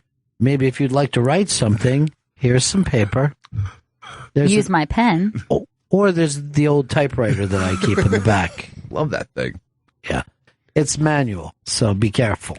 That's what Joe will be working on Christmas. I love typewriters, though. On St. Crispin's Day. Is your mom going to be sad? I mean, it's not her problem. It's not going to be Feliz Navidad for her. No, that's good. That's good. Police got my car. Da da da da da. Da. What do you have planned for Christmas this year? Christmas? What's Christmas like at your house? My house, it's a lot of traveling around to family friends pre-Christmas, like Christmas Eve, and just like hanging out with them. I don't know why. It's really boring and weird, but we kind of just go there and then. But you go as a family. Yeah, so it's cute. It's a cute little tradition. Yeah. And then when I finally became of age, we started making like Christmas cocktails before. We did little 12 days of martinis. Well, that's nice. 12 days of martinis? Just 12 martinis in a row? On a cleanse for 11 months and 13 days, but not those 12, yeah. Fun. I think yesterday was milking ladies or whatever. Maids and milking. Yeah, so you had a martini for that. Yeah, but it was like a white Russian-y because it was like milk. Oh, maids and milking. Almond milk, yeah. So who's all drinking these martinis? Me, my mom, and My brother doesn't really, and none of my friends really. Okay, so it's just you and your mom just slamming martinis every night, watching House Hunters. Are you and your mom close? Yeah, that's nice. It's fun. Yeah, I took her out to the city because she's in New Jersey, but I took her out to the city last weekend. That's great. Yeah, you ever bring her here? We walked by because we went to the Beacon Theater and then we were going to Bryant Park, and she drove by and she's like, "Oh, that's serious, right?" I was like, "Yeah," and then that was it. We went on try because it was. You should bring her in one day. She would. Yeah, she always whenever because I told her about GPS and she loves music, so she keeps on going like, "This is San Francisco. This is San." It's so cute. Yeah. Aww, so sweet. Yeah. Let's make sure when we have a cool guest, we invite her in. All right. Kiki. Does she have favorite rock stars? We'll try to book. Who does she like? Let's see, she Three Dog Night. She's a big 3 Dog Who Night. does she like? America. She loves America. Sure. Yeah, and who else? She's trying. Who she kept on talking about? Because when we were in San Francisco, we walked all up and down Haight and Ashbury. Mm-hmm. So she kept on just like shouting about everyone there, and she would ask me a lot about the Summer Love, and I didn't know that much about it. So we'd go into every single bookstore. She'd be like, "This is a book. You have to read." Yeah. Oh God, I love your mom. Oh, she's so cute. Little Kiki. Yeah. Let's have a Is Kiki. her name Kiki? Yeah, yeah, and she sings that song too. Let's have a Kiki. Lock the doors tight. Yeah, that's a nickname she gave herself. Too. She's like, "You guys can start calling me Kiki if you want." We're like, Mom works. I want to call her Kiki D, Elton John's young friend. All right, let's figure out who's coming by. Go down to Leeds and let's see if we can't get somebody to, get Kashmir's mom to be happy with us. I want to make Kiki happy. Does she listen to you on the air? Yeah. She likes it? Yeah, because she works during the day, but now after I started interning here, she started listening to Raw Dog all the time and loves it so much. Because she's like, she got tired, because I would always play like music on the radio when we would be driving, but then she's like, "No, this is so much better." So, but she can hear you on demand, and that should be fun for her. Yeah, so she loves doing that. Yeah, Nice. Kiki, crazy. You got a picture of Kiki? She in your Facebook? She's on she doesn't like being on social media because she works in elementary school, and she always thinks they'll Google her. Yeah, that's smart. But she has a Twitter that's just locked. And she's big on Instagram. So can we see what she looks like? Yeah, my phone's in there. Yeah, go get it. Go get it. We want to see Kiki. Let's see what Kiki's up to. Let's have a Kiki. Kiki! Lock the doors See what's tight. hashtags. Andy in Illinois. Hey, what's up, Bennington? Hey, man. Hey, man, I'm not gonna lie to you, I'm a little bit drunk. What's up, bitch? Hey, buddy, how's it going, Andy? Number one, right? Your ScopeBro number one, buddy. Fuck yeah! All right. Chris, Hey, I just wanted. Your calls are really slowing us down. And I don't even know what the hell I call. I've been on hold for so goddamn long. He's great, Chris.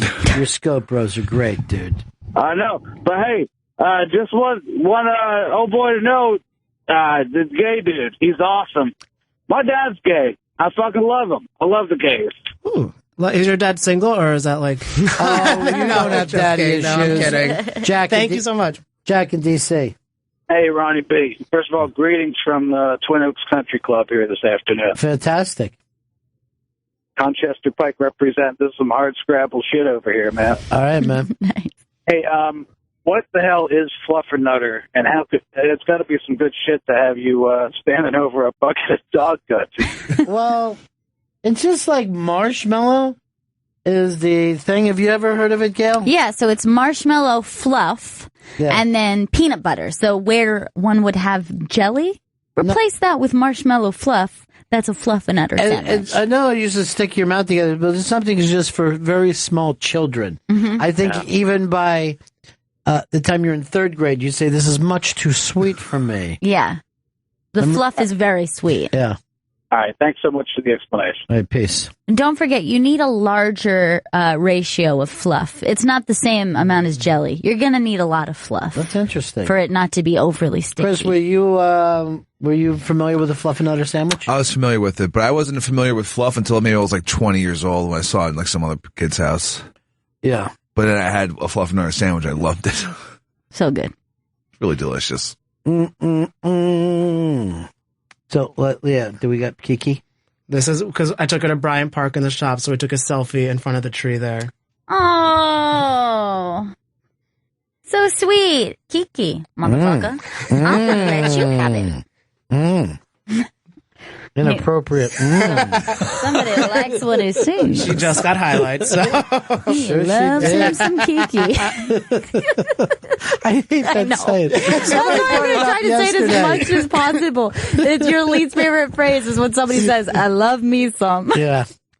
Love me some Kiki. But I saw someone wrote, I love me some Chris Stanley. And I'm like, that's the grossest thing. That's the grossest thing I've ever heard. Everything about that sentence. Not that gross. But isn't it funny if someone shows you a picture of their mom or sister and you go, I like to just What? What did you say? James Dean's still fighting off his rape claims by joking about them. Ah. And he said, when people got offended that you've been accused of rape and then you do rape jokes, he goes, that's just my dark sense of humor. That's how I deal with stuff. It's just me. I'm a little dark. Doesn't make me a rapist, though. This is the next comment. I like when people kind of take pride in their jokes bombing as if they're somehow smarter than the people who don't get them. It's your fault. Or they'll say something like, people don't get like, they don't get me. That means you're not funny. Yeah. You should just say instead, I'm not funny. That's just my sense of humor. Yes, just yours. Nobody else is laughing. Yeah, Hitler had his own sense of humor. We didn't think he was funny either. He also said it's a jealous ex that started all the rape claims.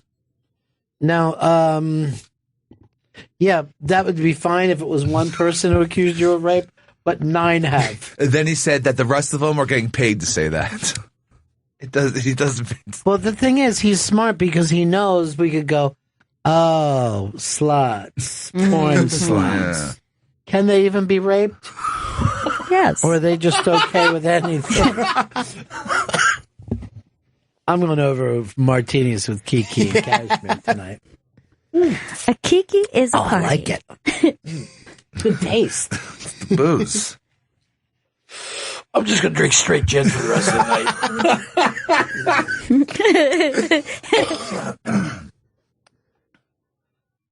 night. Tommy, can you hear me? Yes, Bennington, I can hear you. Tommy? Hey, Tommy? Tommy? Tommy? What can we do for you, buddy? Hey, it's coming the end of the year. It's been a great year, but it's not going to seem like the holidays if Ronnie Spector doesn't show up in studio. Well, Ronnie hasn't felt all that well. I don't know whether she's even doing shows in New York. Steve told me she wasn't coming up here this year. Is she doing shows in New York? That's what I'm finding out. We probably shouldn't have waited till the 18th before we checked in about it, but no matter what happens, we're going to play Ronnie Spector on Christmas Day, and it's the day that Ronnie Spector met Annie, what's her name? Annie Leibovitz. Not Annie Leibovitz. Annie Lennox, I mean. Yeah, Annie Leibovitz would have just... I would have been happy to meet either. Yeah. So Annie Lennox, and they both were so happy to meet each other. It was just a sweet thing. And Ronnie's performing at City Winery December 22nd and 23rd. All right, so why isn't she coming up? I don't know. Lee just looking into it. So you just let it drop now. See, this is the thing that we were talking about the other day. In producing, we're not going to find out on the air and then go, I don't know. That's the exact opposite. You got to find your inner Roland and follow your schedule, know what you're on. I remember that you came in when she performed live that time, Gail. Yeah, and was that the first day you met her, or did you meet her before the year before that? I met her the year before that, which I think she had actually come in and it wasn't for Christmas. It could have been for something else. It was sometimes she came in earlier. But she didn't perform that time. So I met her for the first time then, and I couldn't even speak. I was in complete shock because I absolutely adore her. She's my favorite. My absolute favorite. But you remember, like, I watched tickets for the 23rd. Yes, there are. She's so adorable. I love her. And we're going to have Framley up around that time. I know, we 23rd are. 23rd and what? 23rd. And 24th? 22nd and 23rd. 22nd and 3rd. What time are our shows? 8 p.m. Yeah, the next year something fucked up with her gig, so she came here and performed for us. Yeah. That was great. That was amazing, and to get to see her perform in such an intimate setting too was amazing. Remember when I said to you, she wants you to be a Ronette, and you believed me, and then I said no, and your feelings were hurt? Yeah. I love that joke. Yeah. Chris, I need a break here. Yeah, we could break here. We have a young guest coming in, correct? Yes, we have Mr. Dan Soder coming in. He just texted me that he has train trouble. He might be 5 minutes late. So Mr. Soder just texted me. Let's break. Right back. Bennington Show. There are comedians, and then there are hero comedians. Comedians that go out and try to raise money for Paris. And they do a night of comedy. One of those is here. And it's not Big J. Okerson. It's not Ari Shaffir. It's not Joe List. It's not Aaron Burke. It's Dan Soder. Yeah, one of the bottom rung of that. Now, you are raising money at the stand for Paris. Yeah. This guy, John Asher, who takes great photographs of us performing at the stand, even when there's only 6 people, and all you hear is the click of a camera, and you're like, it feels like he's like your mom. What does he do with those pictures? He puts them online. They look pretty good. Yeah. He always catches me with the same dumb grin. But we're both huge Eagles of Death Metal fans. And obviously the attacks happened while they were performing in Paris. And John reached out and got the Sweet Stuff Foundation, which is helping out the victims of Paris. And so we're just doing a show at the stand. That's nice. Yeah. Very nice. Like I always say, think globally, act locally. That's what I say. He does say that. Is that? Now, did you see the Eagles of Death Metal when they came out with U2 the other night? No, I didn't watch the video. So it's on HBO. Okay. And then they can bring it, this is 2 weeks after this horrendous fucking thing. And then YouTube brings them out and they do a Patti Smith song together and the place is going crazy. And then YouTube goes, thanks everybody, we're just going to leave it with them.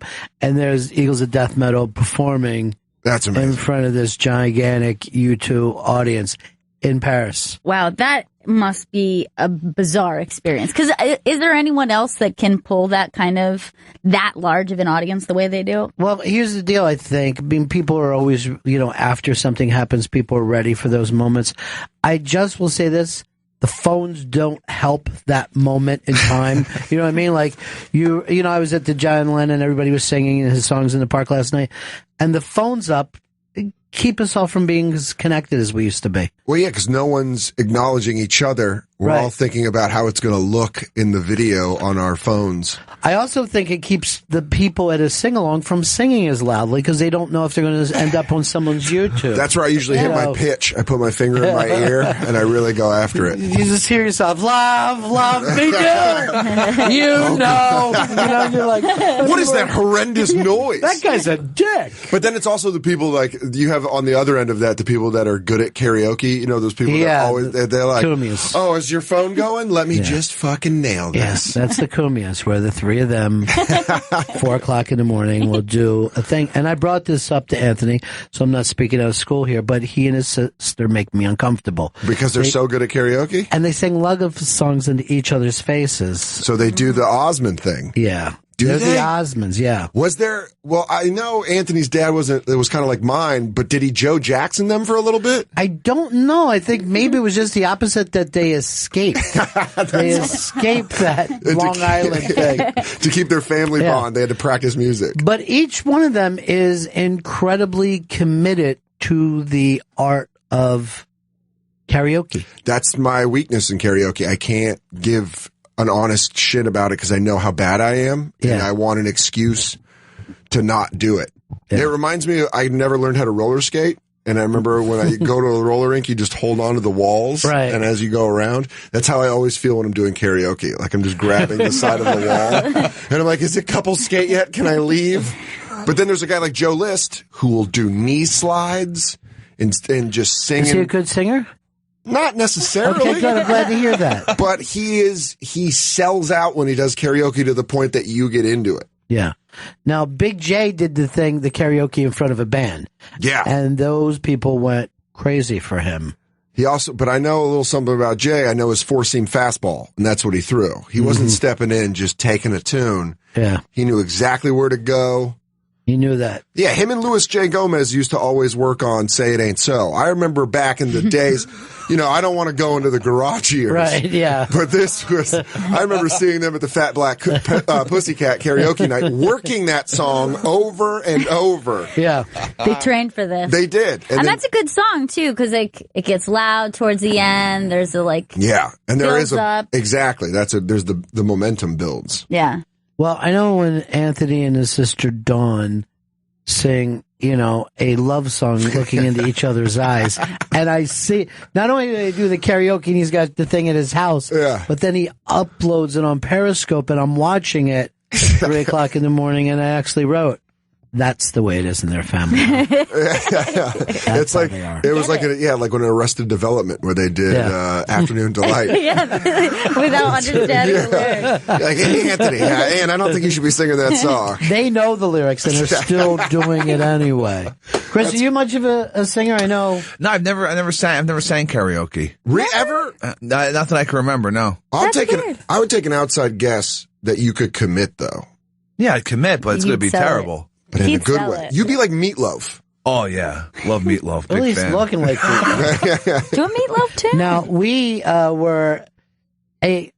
East Side Dave was invited. This is years ago, and I don't want to, I don't want to cast any disparaging things, but he drinks quite a bit. Mm-hmm. And he thinks he can sing, and sadly, his mom thinks he can sing, and then tells Dave he's a good singer. And now Dave has done it with a child, where none of them have good voices, but they think because they're Irish, they could do, oh, holy night, and it's terrible. But he sang in front of a family restaurant, and he was drunk, and yelling out, let's kick out this fucking jam at children and their families. Was he doing, but the weird thing about that sentence was, did it follow with one of those Irish songs? No. Okay. He was just, I think he was Sam Cookin. I can't remember what he was doing. It was My Little Runaway. Little Runaway, yeah. That's it. And we, through both horror and amusement, found ourselves on the floor laughing. But it was also embarrassed. But the question is, how does he feel the next day hungover? Didn't remember it. Perfect. Yeah, didn't remember it. Then that's what you want. I told him on the air, and a couple of times he actually said, no, it didn't happen. And we're all going, yeah, it did. He denied it? He makes it okay that he drinks the way he does. Although I don't think he drinks anymore, right? He bottomed out. I heard he was drinking again. Oh, that's good to hear.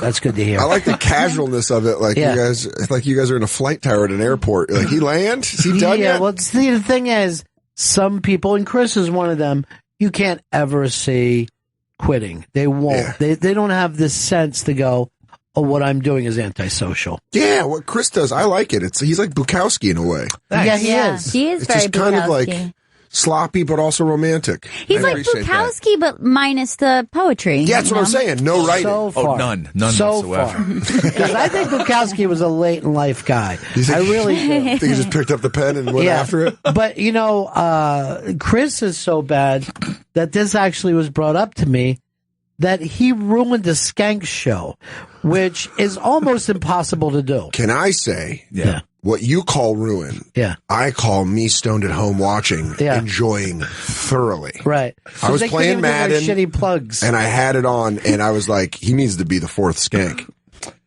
Let's face it, the third, because Big J's not hanging around that much. He is. I mean, all he talks about is bonfire. All he wants to do is bonfire. Let me tell you, I showed up at Anthony's fucking network party. Yeah. Mr. Jim Norton did. Yeah. There were two big special guests that weren't up.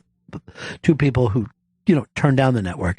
And Jay's the only no-show. The only no-show. And everybody was buzzing about it. Does this make me Yoko? I don't think so, because that would make the Skanks the Beatles. So, but I mean, if you look at that, there could be. Yeah, you're right. So we'd have to think, who broke up Bachman Turner Overdrive or Winger? Who took out Winger? Florentine would know. Fucking Winger was unbelievable. Yeah. I think you're drinking. You should keep going. Yeah. There's no sense of what we think. You don't have He's to just suggest. going to do It's it. going to happen. Yeah. I mean, I was blacked out for most of that. At least it's definitely the second half of the Skank show. But see, here's the thing about you blacking out. You're extremely likable when you're blacked out. Oh, thank you. You could be the other way. Do you know what? I'm going to tell you the person who does that, not to bring up Anthony again, but I used to do a late show at NEW where he would come in drunk, pound drinks, be hilarious, and not just hilarious, but witty. And then the next day I would see him and he'd go, "Hey, did I do anything stupid?" I'm like, "Are you kidding me? You're better than everyone else on the show. I didn't even know that you were drunk." But he would be passed out in his brain, but still functioning. I had that ability when I drank. That was kind of how I went. The only person that could tell when I was drunk, the only person that could tell was Nate Bargatze. Is that right? I could call him maybe even after like 5 drinks, not even be that banged up. And he'd be like, "Oh, you're drinking." And I'm like, "How the fuck do you know?" He's like, "Some words you slur." But most people wouldn't. I would say, I used to agree to do everyone's show, like everyone's bar show when I was hammered. So then I'd get like a Facebook message where they're like, "Just confirming you tonight at 7:30 in Bushwick." And I'm like, "When the fuck did I say yes to this?" And they're like, "Last week at Cabin." You're like, "Well, there it is. I was blacked out, just taking gigs." I was a different kind of drinker. I was the kind of drinker who would tell you I was going to break your knee and then set out to do it. Wow. Yeah. That's fun. What you don't want to be is somebody who's actually pretty quick and drunk. So I would have that same amount of quickness, but without the fun to the things that I was saying. But I think the people who are not either angry drunks or either that or they get really sick, they're the people who really have a hard time quitting because they don't learn the there's bad no reason lessons. for it. Yeah. And people around you don't want you to quit. Right. Yeah, I had exactly. Bobby. Exactly. I had people that were like, "What?" Even my own family still does it at Christmas parties. They're like, "Well, you're coming back." My family does it with me still, and I was a bad drunk. And even when you were a little kid, my grandmother would say, "Get off your high horse." Yeah. When I went and drank with the family, and I'm like, "I'm serious, not just joking around." And then I actually said to her, I said, "Get off my high horse, the way your dead husband and dead son did." Yeah, with their livers. That is funny because like even when it is because it's so hereditary, it's proven. Yeah. And I felt like my dad died of cirrhosis, his dad died of cirrhosis, and it really was like that feeling of like. I felt like Ken Griffey III. Right. Where I was like, I don't want to play baseball. I don't want to go down this road. I want to do my own I thing. can't compete with them. Yeah. The idea of it being a high horse, though. Yeah. Oh, your alcoholism. Oh, you're putting your life together. Well, because you said their way of, so you're saying something bad about me. Exactly. Because I'm having this drink. And I never did sit in judgment. I never cared about bringing anyone to sobriety unless they asked.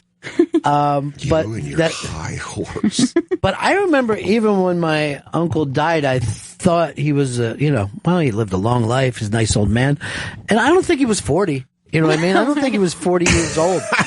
And he just died old from his liver. Yeah, it's like gang members and alcoholics. They're like, he lived a good life. What was he? 26. Had 2 kids. Clocked out. All right, Dan, somebody wants to talk to you about the taping. Justin in Philly, did you already do it? Yeah, we did it last Thursday. It was great. Let's take a listen to what Justin's point of view is, not yours. Justin, what did you think? Hey, Dan is so. Come on. Hello? You can do it. Oh man, what a time for that to shit out. I'm gonna quit comedy. Oh my God. I don't think you guys realize that this is like me heading towards the door. Like, is this it? Is this just where'd you tape at? The Trocadero. It was unfucking believable. Philly audiences, first off, just the best. If they're with you. I have not had the other. Thank God. Because I really am. What's funny is I did an interview like for the special to lead up to get people out, and I said that kind of offhandedly, like, I'm kind of nervous around Philly crowds, and that was the fucking title of the article. It's like, Dan Soder, he's weak. Like, I feel like they were like setting me up. This blood is in the water. But the crowds that came out were fucking unbelievable. They were so great. There was a bunch of like, Opie and Jimmy fans, Bennington fans, Bonfire fans. It was just like a lot of people there that you could tell. That's great. And I told the people, because a lot of times audience coordinators will put attractive people at specials, like you sit in the front. And I told them, like, ask them how they know me, and if they say anything, put them in the front. Because I would want like people who actually give a shit to be, the people in the balconies and stuff, those can be whatever filler we needed. The show that you came and did with us, when we introduced you, the crowd didn't know that you were there, and they went fucking crazy for you. Yeah. My favorite line of the year was how you introduced me. My favorite line of the year. I don't think anything will top. Yeah. That honestly was the best I've felt about myself. I was like, God damn, that's a good joke. Ron's got those lines where you're like, fuck you, that was perfect. And Jay and I were laughing about it, and Jay goes, the beautiful part is, he would have done the same thing if it was me. And then you're like, no, he wouldn't have. But really fun, but they went crazy for you, man. It was, that, by the way, that was so much fun, the Thanksgiving. It was a blast, right? But there was a part midway through the show where I was like, felt like a monster for tearing people down. Because I was just like. Now, do you know they all came back and said it was like the best time of their life? Yeah. They loved it. First of all, I didn't even know this until they were telling me these open mic kids have never played in front of anybody but other open mic guys. That's what's fucked up about New York open mics that people don't realize. You're just performing for other comics who are the worst, the meanest people to each other. Yeah. And then getting advice from those people. Yeah. So it's like being in a writer's club of some kind. Yeah, it's the worst. These aren't people who are actually going to lead you in the right direction. You were probably better off doing the opposite of whatever they say. Yeah, I used to just go, I found no support. I found like a couple of people that were supportive when I was doing open mics, but I'd go to check spots because then it was just a crowd. Even though they were paying their checks and I was bombing, you were still like, you could get a crowd. You were in front of other people that were like, well, that bit's hacky. Yeah, those comics were so new at that some of them were surprised that there were people. They were like, oh my God, this is, so they get there and they go, because, who set it up for us? Who brought them all in? Dan Perlman. Okay, so Perlman had brought them in, I guess, without telling them much about it. I imagine him with like those Abu Ghraib fucking hoodies on them, just leading them down a hallway. So they were saying stuff like, "Oh, I thought this was going to be radio." We're like, "It is. You could do both." You fucking green. But everybody was hilarious. Oh, yeah. And then here's the funny thing: Joe List says less than anyone, and just everything that he does is like a shot through the heart. If you broke down Joe List's words to punchline ratio. He's like Ted Williams. Like he's got the highest. So really, I've done so many. He just wherever he does, he's like Ichiro when it was annoying when he do that arm thing, but instead Joe blinks a lot. But Joe like lines it up. He really is almost like he's like an autistic mathematician where he can just break it down to 2 words and crush. Well, Dan Soder is going to help Paris in a way they've never been helped before. Stand Up for Paris, a night of comedy, benefit to help the victims of the Paris attack. Big J is going to be there, Ari Shaffir, Joe List, Aaron Berg, and more. We don't know everybody who's going to be there. We don't know, but it's going to be a fun show at the Stand, a great club, so it'll be cool. And then you're going to be doing the Impractical Jokers tour, right? Yeah, in Camden. They picked me up for the finest point of it. Yeah, Camden. Where I'm the whitest person. And they're putting me in the thing. They're making me park 5 miles away. They're changing the show to Dangerous Jokers. They're going to put a body cam on me. That's going to be that's insane because they get that's at Yeah, their crowd is completely into them and nothing else. And that's really funny about them because they just exist in their world. They're not sharing a world with anyone else. Yeah, I'm afraid that that's just I kind of know the score. Like I kind of know I'm going to go up there and get like a 15. Like, all right, where are they? Like just waiting for me to finish. Like, okay, where are the jokers? But it's going to be fun. That's a fucking insane lineup too. Me, Big J, Rachel Feinstein, Roy Wood Jr. Roy Wood Jr. What a year he's having, huh? Wow, man, he's awesome. He's been kicking so much ass on the Daily Show. Yeah. My DVR got broke, so I just got a new DVR and I've been watching the Daily Show again, and he's like my favorite part of it. Yeah, there's just something about, well, first of all, if you can be likable and funny, it's so incredible to pull off. And it is really kind of rare. You know what I mean? There's a lot of really funny people who you think, I'd want to spend 0 time with that person. But if someone said you're driving out west with Roy Jr., you're like, yeah, that sounds like a good time. Yeah, you probably would come up with a fun theme to the trip. I feel like Roy would be like, we're going to stop at all these restaurants and try their pancakes. I'm like, God, Roy is fun. He's just fun. You're turning down the radio so you can hear him better when you're having conversations. What did you just say? I'm going to write that down. Yeah. That's a book I'm going to read. Yeah. That actually could be an interesting thing of people you can or cannot take a car trip with. Because I know a lot of people I would probably end up swinging at. I took a 16-hour car trip with Big J and Lewis. Mm-hmm. And the hero of the easiest person on the trip would actually surprise you, because you would guess. I would guess Lewis is an easygoing guy. Oh, he is. All right. Yeah. I thought you were going to say Jay. No, Jay's, well, it was this time last year where we all had to stop Jay from throwing himself out the window. Oh, yeah. So I've seen Dark Side Jay before. And even for a while, I just would check up like, hey, buddy. Hey, man, you're a really funny guy. When I got that call that it happened from the podcast, Koppelman called me. And I was in Madison, and I remember sitting on the corner of my bed like we were in a rap group, and he got shot. They're like, Jay cried on a podcast. I'm like, all right, what happened? How'd it go down? But it was, with that trip, the only problem with Jay was he was smoking so much that he didn't want to roll up the windows. And I was in the passenger seat, and he wouldn't let me fall asleep. It was like it was like a boot camp for his friendship. Yeah.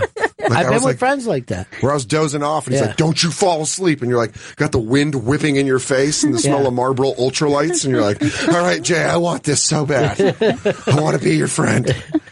And then the best part of that whole trip was when we pulled into the hotel after driving all night, and this southern lady at the front desk looks at Lewis and just goes, you look like a drowned rat. That's all she said to him. And I was like, this is the greatest trip ever. 16 hours in a car, and the woman just insults Louis J. Gomez. But he is the easygoing guy, and he is the... Lewis can be unbearable at times. Yeah. On a road trip, he's surprisingly easy to get along with. It's when you're not on a road trip that he's just a monster. Really? Yeah, he's the Puerto Rican Larry David. I was, Well, he and Eastside Dave almost had to fight. What? Ago. Yeah. Oh, really? Yeah. Because Dave did his podcast, and then they had some weird thing where Lewis tapped his leg. He felt like Lewis hit him and didn't apologize. And then Lewis did why would I apologize to you? Not enough happened. Podcasts really are, it brings out the inner child in everybody. Yeah. Where he's like, he touched me and didn't apologize. Well, luckily no one heard it. They had to tell us outside of that before podcasts are getting closer and closer to being phone calls. That's eavesdropping. Yeah. The NSA is like, we're listening to podcasts just as much as we're listening to phone calls. It's all on there. Now, I know a lot of the internet people think that Lewis is a dick, though. Like a lot of people. Do they? Yeah, I think, is it Reddit that gets mad at him? Yeah, Reddit gives him a bunch of shit. And he reads their quotes, correct? But that's why. Yeah. I think it's him feeding in, because I feel like does he go on there and deal with them? he goes on, or he reads it on his podcast or whatever. That's where it brings him out. I don't go. Reddit's like a terrible neighborhood I would never go to. Well, I don't know how to find it. I think I went to read it once. I'm not sure. Pleasant, actually. Somebody else told me that Reddit is mad at somebody else we know too. Now I can't remember it. Have you been keeping up, Chris? No, I don't know. They're always mad. Oh, Metzger. They're mad at Metzger. For what? Why? Attacking Madison. He won't drop this. Dude, that is my favorite thing. Because, by the way, the Madison Club, if you know how sweet they are, I even talked to the owner's daughters about when Kurt got fired, and she was like mortified. Like, well, it's just there was a lot of people, and we had to do it. Yeah. And then you talk to Kurt, and Kurt's like, those assholes, those nutless fucks. And you're like, dude, Kurt, they feel bad. He's like, there will be no. Yeah, it's. Most people will say it's the best club in the country. I've talked to tons of comedians, particularly through the Midwest. They love it. It's unbelievable. Every show is sold out. The handshakes are warm and heartfelt. The food is great. The hotel is nice. Man, it really is a can't miss gig. And yet Metzger sees it as a living hell. And one day he did 45 minutes on this show of how much he hates him. And it was a full year and a half or something after he had this experience. To defend him. Yeah. He recently posted what the joke was, and it's one of my favorite jokes of his, so I understand why he's so mad. Because it's just a good joke. You can't get mad by a great joke. Now, were they mad at him for the joke, or that was the straw that broke the camel's back? That's what I don't know. But somebody said that he was talking about subways and a lot of New York stuff. That's and I know from having a Florida club that you would have to say, nobody's ever heard of the money store, dude. So stop doing an impression. Stop talking about the scooter. I had a joke that referenced Dwayne Reed, and he just ate a dick in Bloomington. And I was like, well, I should have seen that coming. Yeah. There will always be guys that would bring up local New York things when they're somewhere else. And it's just laziness. Well, that's what it is. I think a lot of New York guys, we always mock L.A. comics for having loud sneakers and just being act outs. Yeah. Where they're just like, you never did, you eat, and you just eat. And you're like, all right, I got it, motherfucker. That's how you eat. But the knock on us that I don't think we get shit on enough for it is how we just, it becomes that New York mentality where you're like, but you know about everything. I can talk about New York 1. Why wouldn't you know about New York 1? And it really is that like Burrow attitude of like, well, why wouldn't everyone else know exactly about everything that happens in this city? And then you go to a comedy club in fucking Minnesota and they're like, I don't know what that means. What does he mean, Pat Kiernan? Talking about Pat Kiernan. Which even New Yorkers get upset about if they reference some bridge you don't know about. They're like, this guy doesn't even know about the Tri-Borough. You're like, I've been here for so short. That's my favorite thing about borough confidence is there's that like, are you from New York? Is your father from New York? Is his father from New York? You're like, guess what? People that come from other cities are the reason this city's great. Or else it'd just be a bunch of Italian-Irish people going, get out of here. You leave here. There's no writers. There's no directors here. All we do is make steel and talk about how the Yankees are mad awesome. Even though we're all criminals, we vote heavily Republican. Because you know why? They don't snitch on each other like those dumb Democrats. It is very, very funny. And we were talking about that with Michael Imperioli the other day, is that that mob guys would always vote for a law and order guy. Always. They're always about the most upstanding. And if you ask them why, they're like, he's a good guy. He's a good guy. He's straight on. And that's why they were able to be in a group of people who would kill them if they did something wrong. Like most of the mob killings have been against their own guys. Well, I always laugh when you see the way New York votes and everything is blue except for Staten Island. It's just like, Staten Island. They always go red. That's the red heartbeat. Conservative movement in New York. Giuliani always says that he would never have been elected without overwhelming Staten Island vote. And it's the only borough that he never lived in.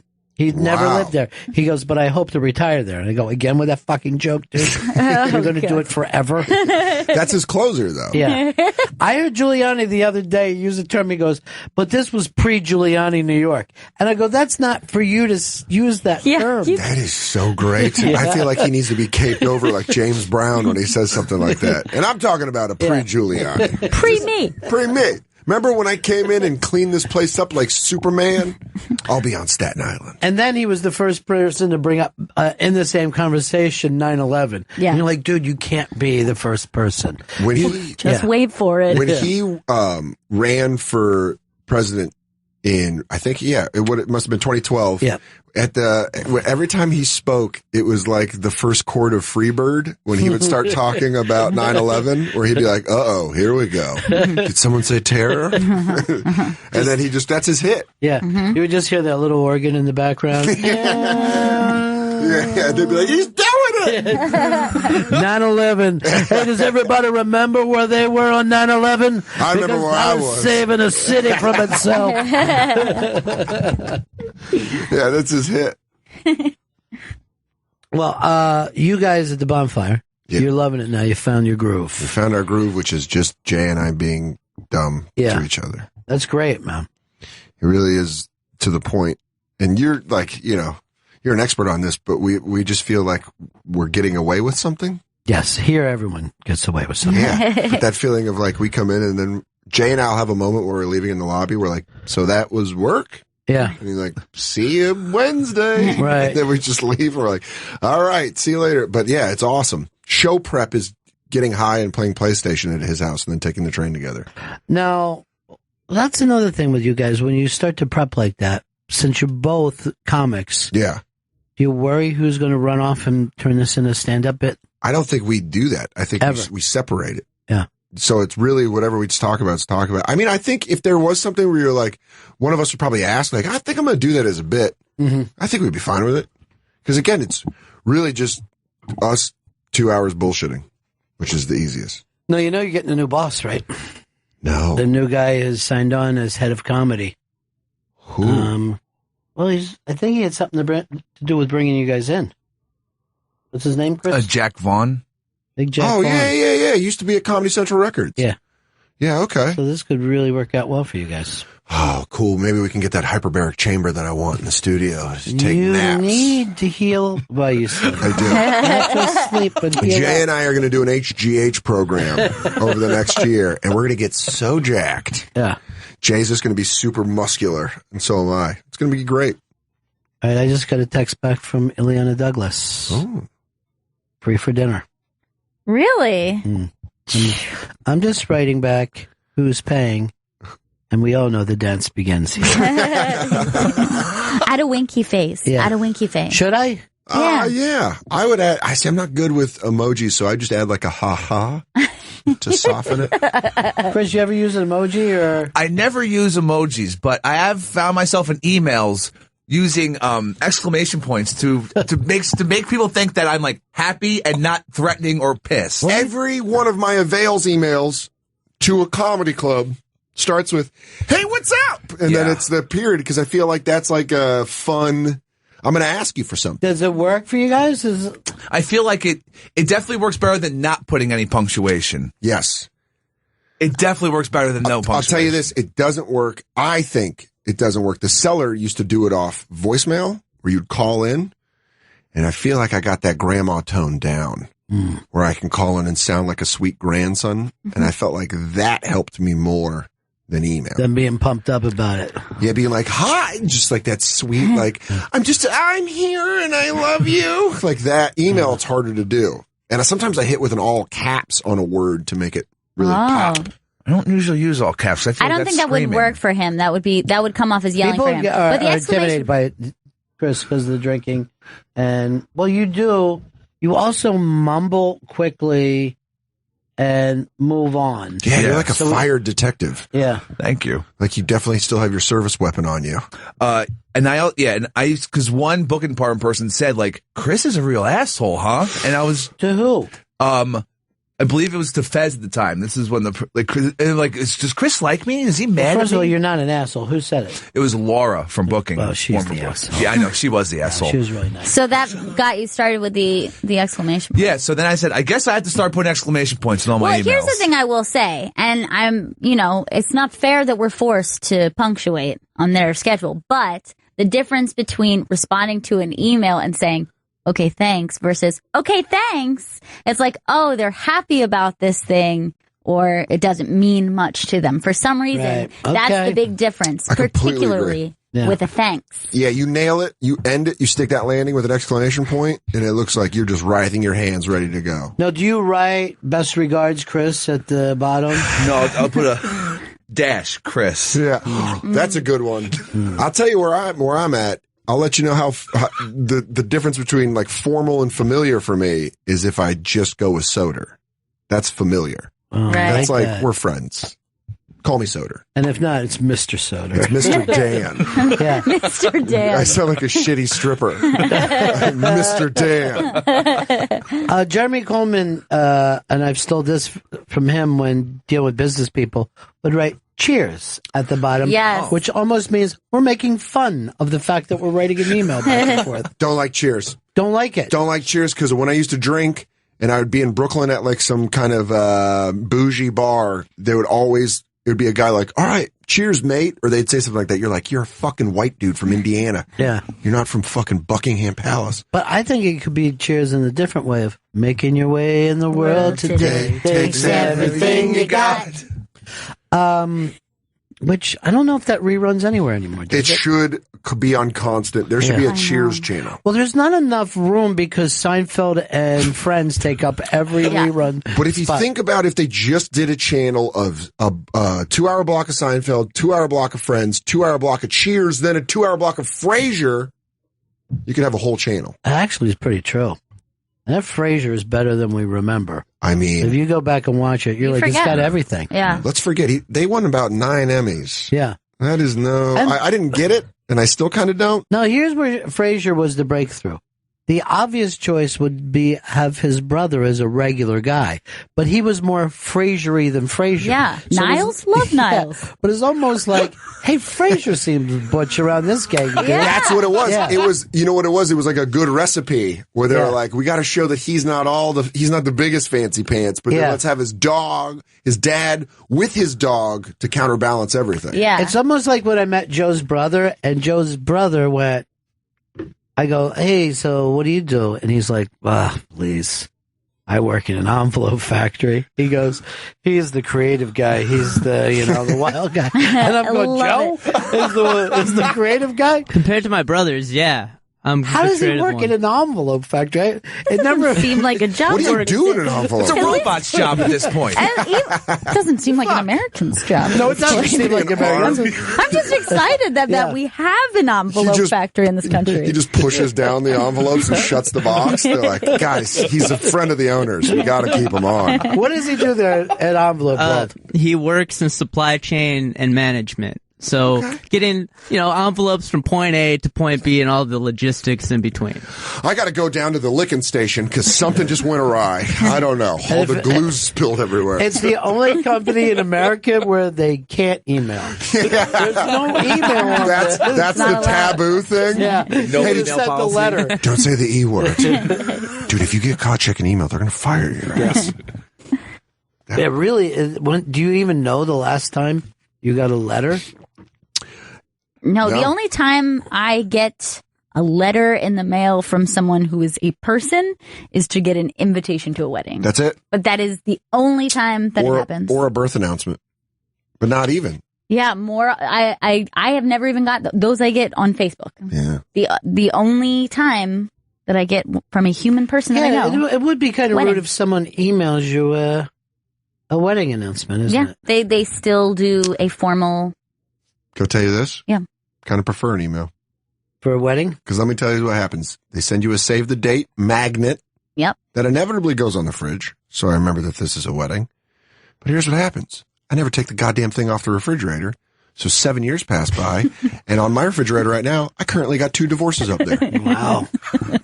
I got the announcements of the wedding and I got 2 legal divorces on my refrigerator. That's weird when you think about it, right? And then it makes me think, do I Facebook the wife? No. I've done this at weddings. I always go like, I'll give them 2 years. And I actually do this sometimes. Not 3. It's going to take them 2 years of still partying. Oh, yeah. And then the 3rd year is going to turn into a nightmare. But you say that to the father-in-law? Yeah, I say it to everybody. I even say it to them. I go, I'm giving you this money, but it's just a blow because don't buy anything that you're going to fight over. Don't invest in anything that you can't split. Right. Take a trip with it. This is the best thing to do. Have a memory. Just, you're the most honest wedding guest. Yeah. Let's fucking get down to brass tacks. You make a kid, this thing's going to go 18. Maybe. At best, no kid, 2 years. Just get up and make a fucking I'd like to say something about the bride and groom, and I know most of us don't think that they're in it for the long haul. Doesn't matter. Even if life is a series of short relationships, that's still important. Chris, you're thinking about really getting serious with your chick, right? Possibly moving in together, yeah. Wow. After 8 years. Well, you guys have been together 8 years? 8 years, yeah. That's a long time. That's longer than most marriages. I know, that's nice, right? And it's an open relationship. No, it's not an open relationship, no. How did you avoid moving in? Well, she moved into my neighborhood, and that's how it's been going on for a number of years. So she lives close. Yeah. But you've also brought up that your apartment can be a little depressing. Oh yeah, because it's all fucked up, and the landlord will like not let me. I brought up like, can I fix it up myself? He's like, Why no. would you even bring that up? Well, first of all, I was trying to get him to fix it, and then he was like, no, can't do it. And then I was like, all right, so what can I do? And he's like, no. I dropped him off at his building, and it's a very nice building. Yeah, it's a nice building, yeah. But my apartment, the apartment itself, my unit, hasn't been fucking upkept because they don't want me there. Like, when my super was working on the apartment, like, it was sanctioned, the neighbors were like, there's someone working on his apartment. They were calling the super to try to die me out, even though the super was working. They all want you out of the building. Yeah, well, especially the neighbor. Co-op. Yeah, it's a co-op, yeah, and that's like, it's hundreds of thousands of dollars. So they just want you gone. Yeah. And they're actively trying to get you out of it. Yeah, well, there's There's a price. Why don't they come up with a price? I don't know why they won't give me a price on that. That's what you got to do. You give them a price. Yeah. What price would you be willing to move for? $200,000. Yes. That's a little low, dude. You think? Yeah. Go higher. I am such white trash that I was like, that's so much money. No. I was just like, really? yes, if you could do that, go, and then you can live forever. That's for a New York apartment. The amount, I was just looking at a thing the other day. These studio apartments that are going for multiple millions of dollars, right? Yeah. In Manhattan, but you've got a nice big. It's a big one bedroom, very nice. It become a very nice neighborhood, believe it or not. Okay. No, we do believe it. Astoria. You're the only. You're one in who Astoria? yeah. I'm in Astoria. I'm in Astoria. Oh my God. Every How have we comic's in never Astoria. hung out? I know, because it's close to the airport, and you get good feature work out there. I would say, fuck them. Get money. No. Because it's changing. The funeral home across the street from my house is now a Starbucks. I know exactly where you live. The Greek music. I know exactly where How far away is he? You're 4 stops away from me. Okay, so you're at, can I guess? Far. You are at 39th? Astoria. 36th. Broadway. Oh, so we're 2 stops. Oh, yeah. Yeah. Oh, yeah. Astoria Okay. Boulevard. Oh, yeah. I was thinking Titmore. Well, he's asleep for 2 and then has to come back. Right, doubles back. My favorite thing about the train in Astoria, about 9 years ago, Joe List and I were drinking, and he lived off Ditmars at the time, and I lived off Astoria Boulevard. That's 1 stop. We're both drunk coming back from the West Village, and he's sitting down, and I'm getting up to get off the train. I'm like, hey, Joe, you're up the next stop. And he's like, got it. 7 hours later, I get a phone call on my cell phone, and it's Joe, and he's like, guess what I'm doing? I'm like, what? He's like, I'm walking into my house. I was like, what happened? He fell asleep, and then the N train took him all the way to Coney Island, where he woke up and the train was shut. Yeah. He got on another train, fell asleep, that went up to the Bronx. Yeah. And then he woke up and then went back down. He was in 4 boroughs asleep That's in one night. Decent amount of sleep, too. That's some good sleep. Yeah. That's some REM sleep. Yeah. And I mean, you got to be a homeless man to sleep that good on a train. Or very drunk. Yeah. Yeah, that happens. I say get money, because that neighborhood is... Well, I know that. See, I know people in my building that have worked this for years. One guy made a lot of money, and now he rents. Another guy, the building gave him a free apartment in another building, as long as he moved. Now imagine if you never had to move again. What about this? You go free apartment and money. You Could take happen. the $200,000 and go, you know what? I need a new place. Where am I going to live? Yeah, you guys don't like me. You don't Play want the me victim. here. Yeah, you're fucking me right now. Now, Yes. would they be mad if you moved your chick in with you? Is that like she... I think it's like in my lease someone could move in with you. But it has to be like approved by the Now, let me board say, or say something. this. If you and your chick had a baby, would that baby get the grandfathered in the way you were? They don't. Well, he was. That's how he got the That's how I got the apartment. apartment, yeah. He was grandfathered in It's from rent- his grandmother. Yeah, it's rent stabilized. It's a rent stabilized fucking apartment. I'm paying like a third of, or probably less than anyone else in that neighborhood. The entire neighborhood. You got to hold on to that. And what? And you're off why can't Broadway? you just do little repairs yourself? If you go to YouTube, they show you how to repair anything. I know, but if they hear me working on the apartment, they will dime me out. My neighbors. It's insane. People below me and the people next to me are You know fucking what? listening. There are lawyers that can protect you from this. Yes, you have you can't- renters' you're not- rights. Yeah. You're not the victim of this. Yeah. You're not the fucking victim. Seriously, renters' rights are like a thing. Take your power back. That's a good point. I think you could do it. Just research it. You know what a I think little. you should do? I think you should drink a bottle of Jameson. Jesus Christ. That's where Go you're at your next best. door. That's your spinach. He's gonna- Because you say that he's like even a little shy here. Yeah. But that night with the Skanks, you were drunk, you were aggressive, and you didn't feel that they should plug their gigs. And I loved it. I don't remember that part. I heard about it. I tried to watch it. I just turned it off. You just take your own real estate. That's how you do it. Okay. Yeah. Take control of your That's own you. real estate. You're on the bus or you're off the bus, dude. Okay? Okay. Who's driving your train? I should be driving my train. All right, let's call your fucking landlord on the air. You'll fuck you. You don't fucking kick him out. He kicks you out. Yeah. And then I'm going to let the landlord know I'm down the street and I'm going to repeatedly whoop his ass. All right, good. Yeah. Good. Let's beat the shit out of this guy. Yeah. Let's physically intimidate him. And then let's vote for a very conservative. Here's what we do. Senator. We're going to mail him a fucking hammer and say, this is for Chris's apartment or for your elbows and knees. It's up to you. You pick. Do you like giving thumbs up? Because you won't be able to unless Good. Chris's apartment gets fixed. I want it nice, too. I think we can draft up a bunch of threatening letters. Oh, definitely. Don't break my thumb, Rock. Take my coat. Take my coat. I was thinking, how's it going to work if you ain't got no thumb? I saw Creed, and I loved it. Did you? I haven't heard anybody say a bad thing about it yet. I loved it, and I have argued with Lewis and Dave about this. And they hate it? Really? They didn't like it. I can't imagine. But I'm biased because I saw it in South Philly. That's amazing. And it was a party in there. People were going fucking nuts. Yeah, I saw it right before I taped in Philly, and that was like the perfect movie to watch. Yeah. I wanted a bunch of dirt bikes to chase me down the street. Yes. But then I thought, nah, I don't want that. That's what's up. The only problem I had with the movie was how soft the bad guy's torso was. Too soft for you, huh? I need a jacked bad guy. No, You can give me Clubber Lang, not an ounce of body fat, and then throw that tub of shit in the final Creed? No way. You know, when Patrick Wilson was in here yesterday, and he's known for being a guy who's fucking ripped in movies, and then he said about your uncle, oh, yeah, he's a real stud. He was always in shape. Such a stud. Yeah. And I was like, haven't seen him lately, have you, dude?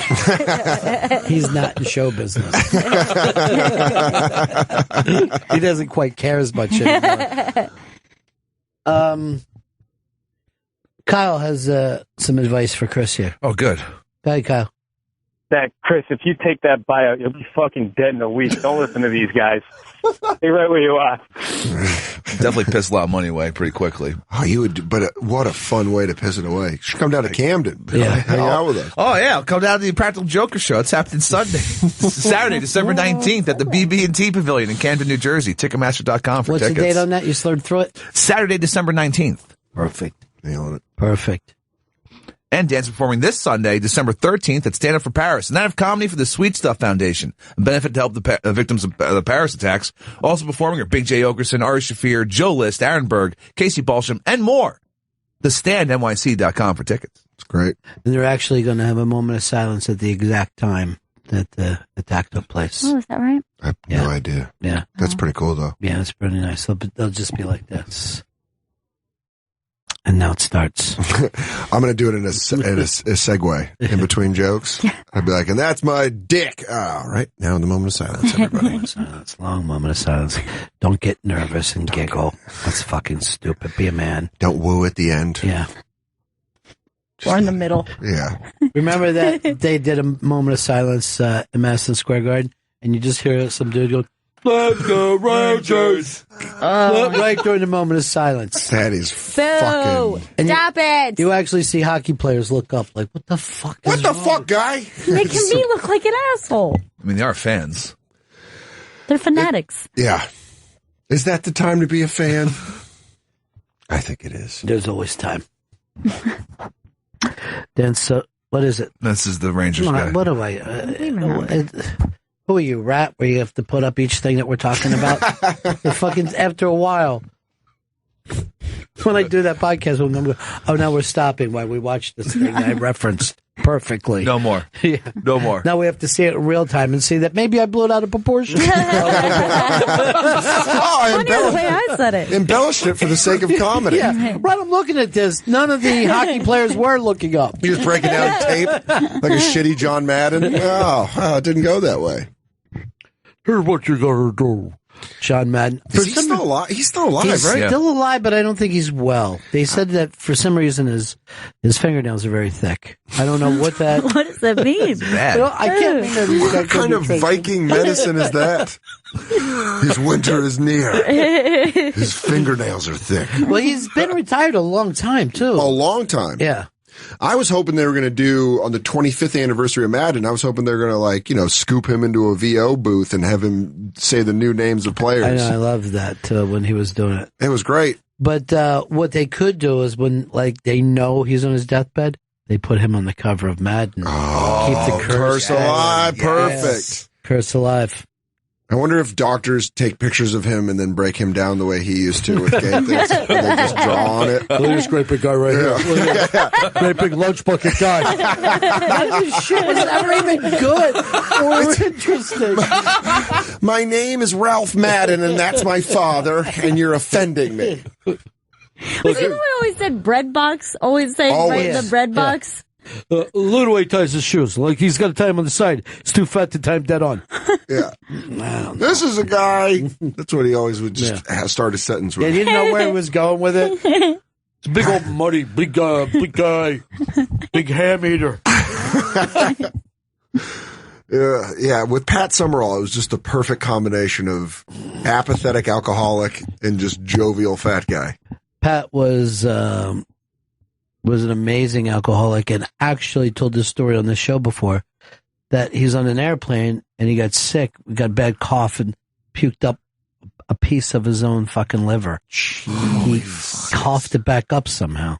Piece of his liver. How do you even how does that get in your assault? Like, there's knock it around. They said, I go, how did it get through the olives to make it up that far? Because this is all old man drinks. Yeah, just pass through a martini swamp. Yeah. That's when you get that nice patchy look when you're older. Who I'm trying to think of. Jack.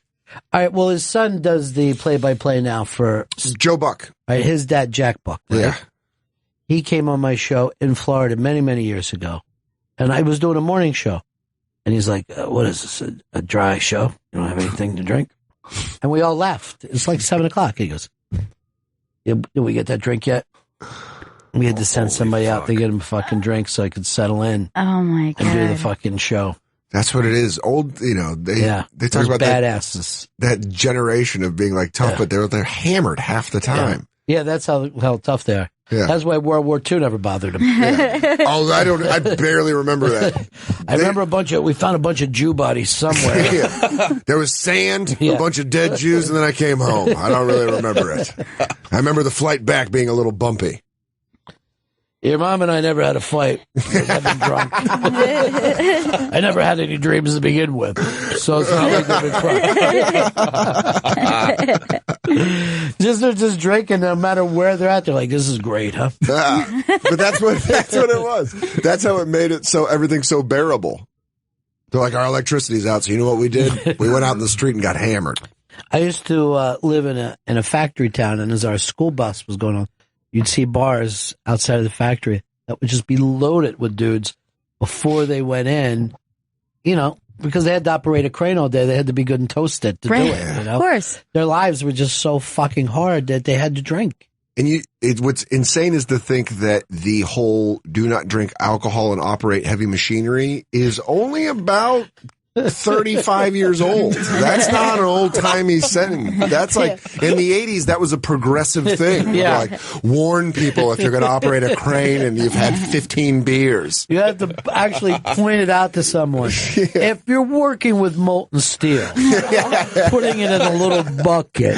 Every once in a while, one of those things you break, you just go through and just spray molten fucking steel on those guys. And you know how they get through it? Just another pint. Yeah. Just go have a fucking nip. And the fucking factory that they were working in killed them piece by piece anyway.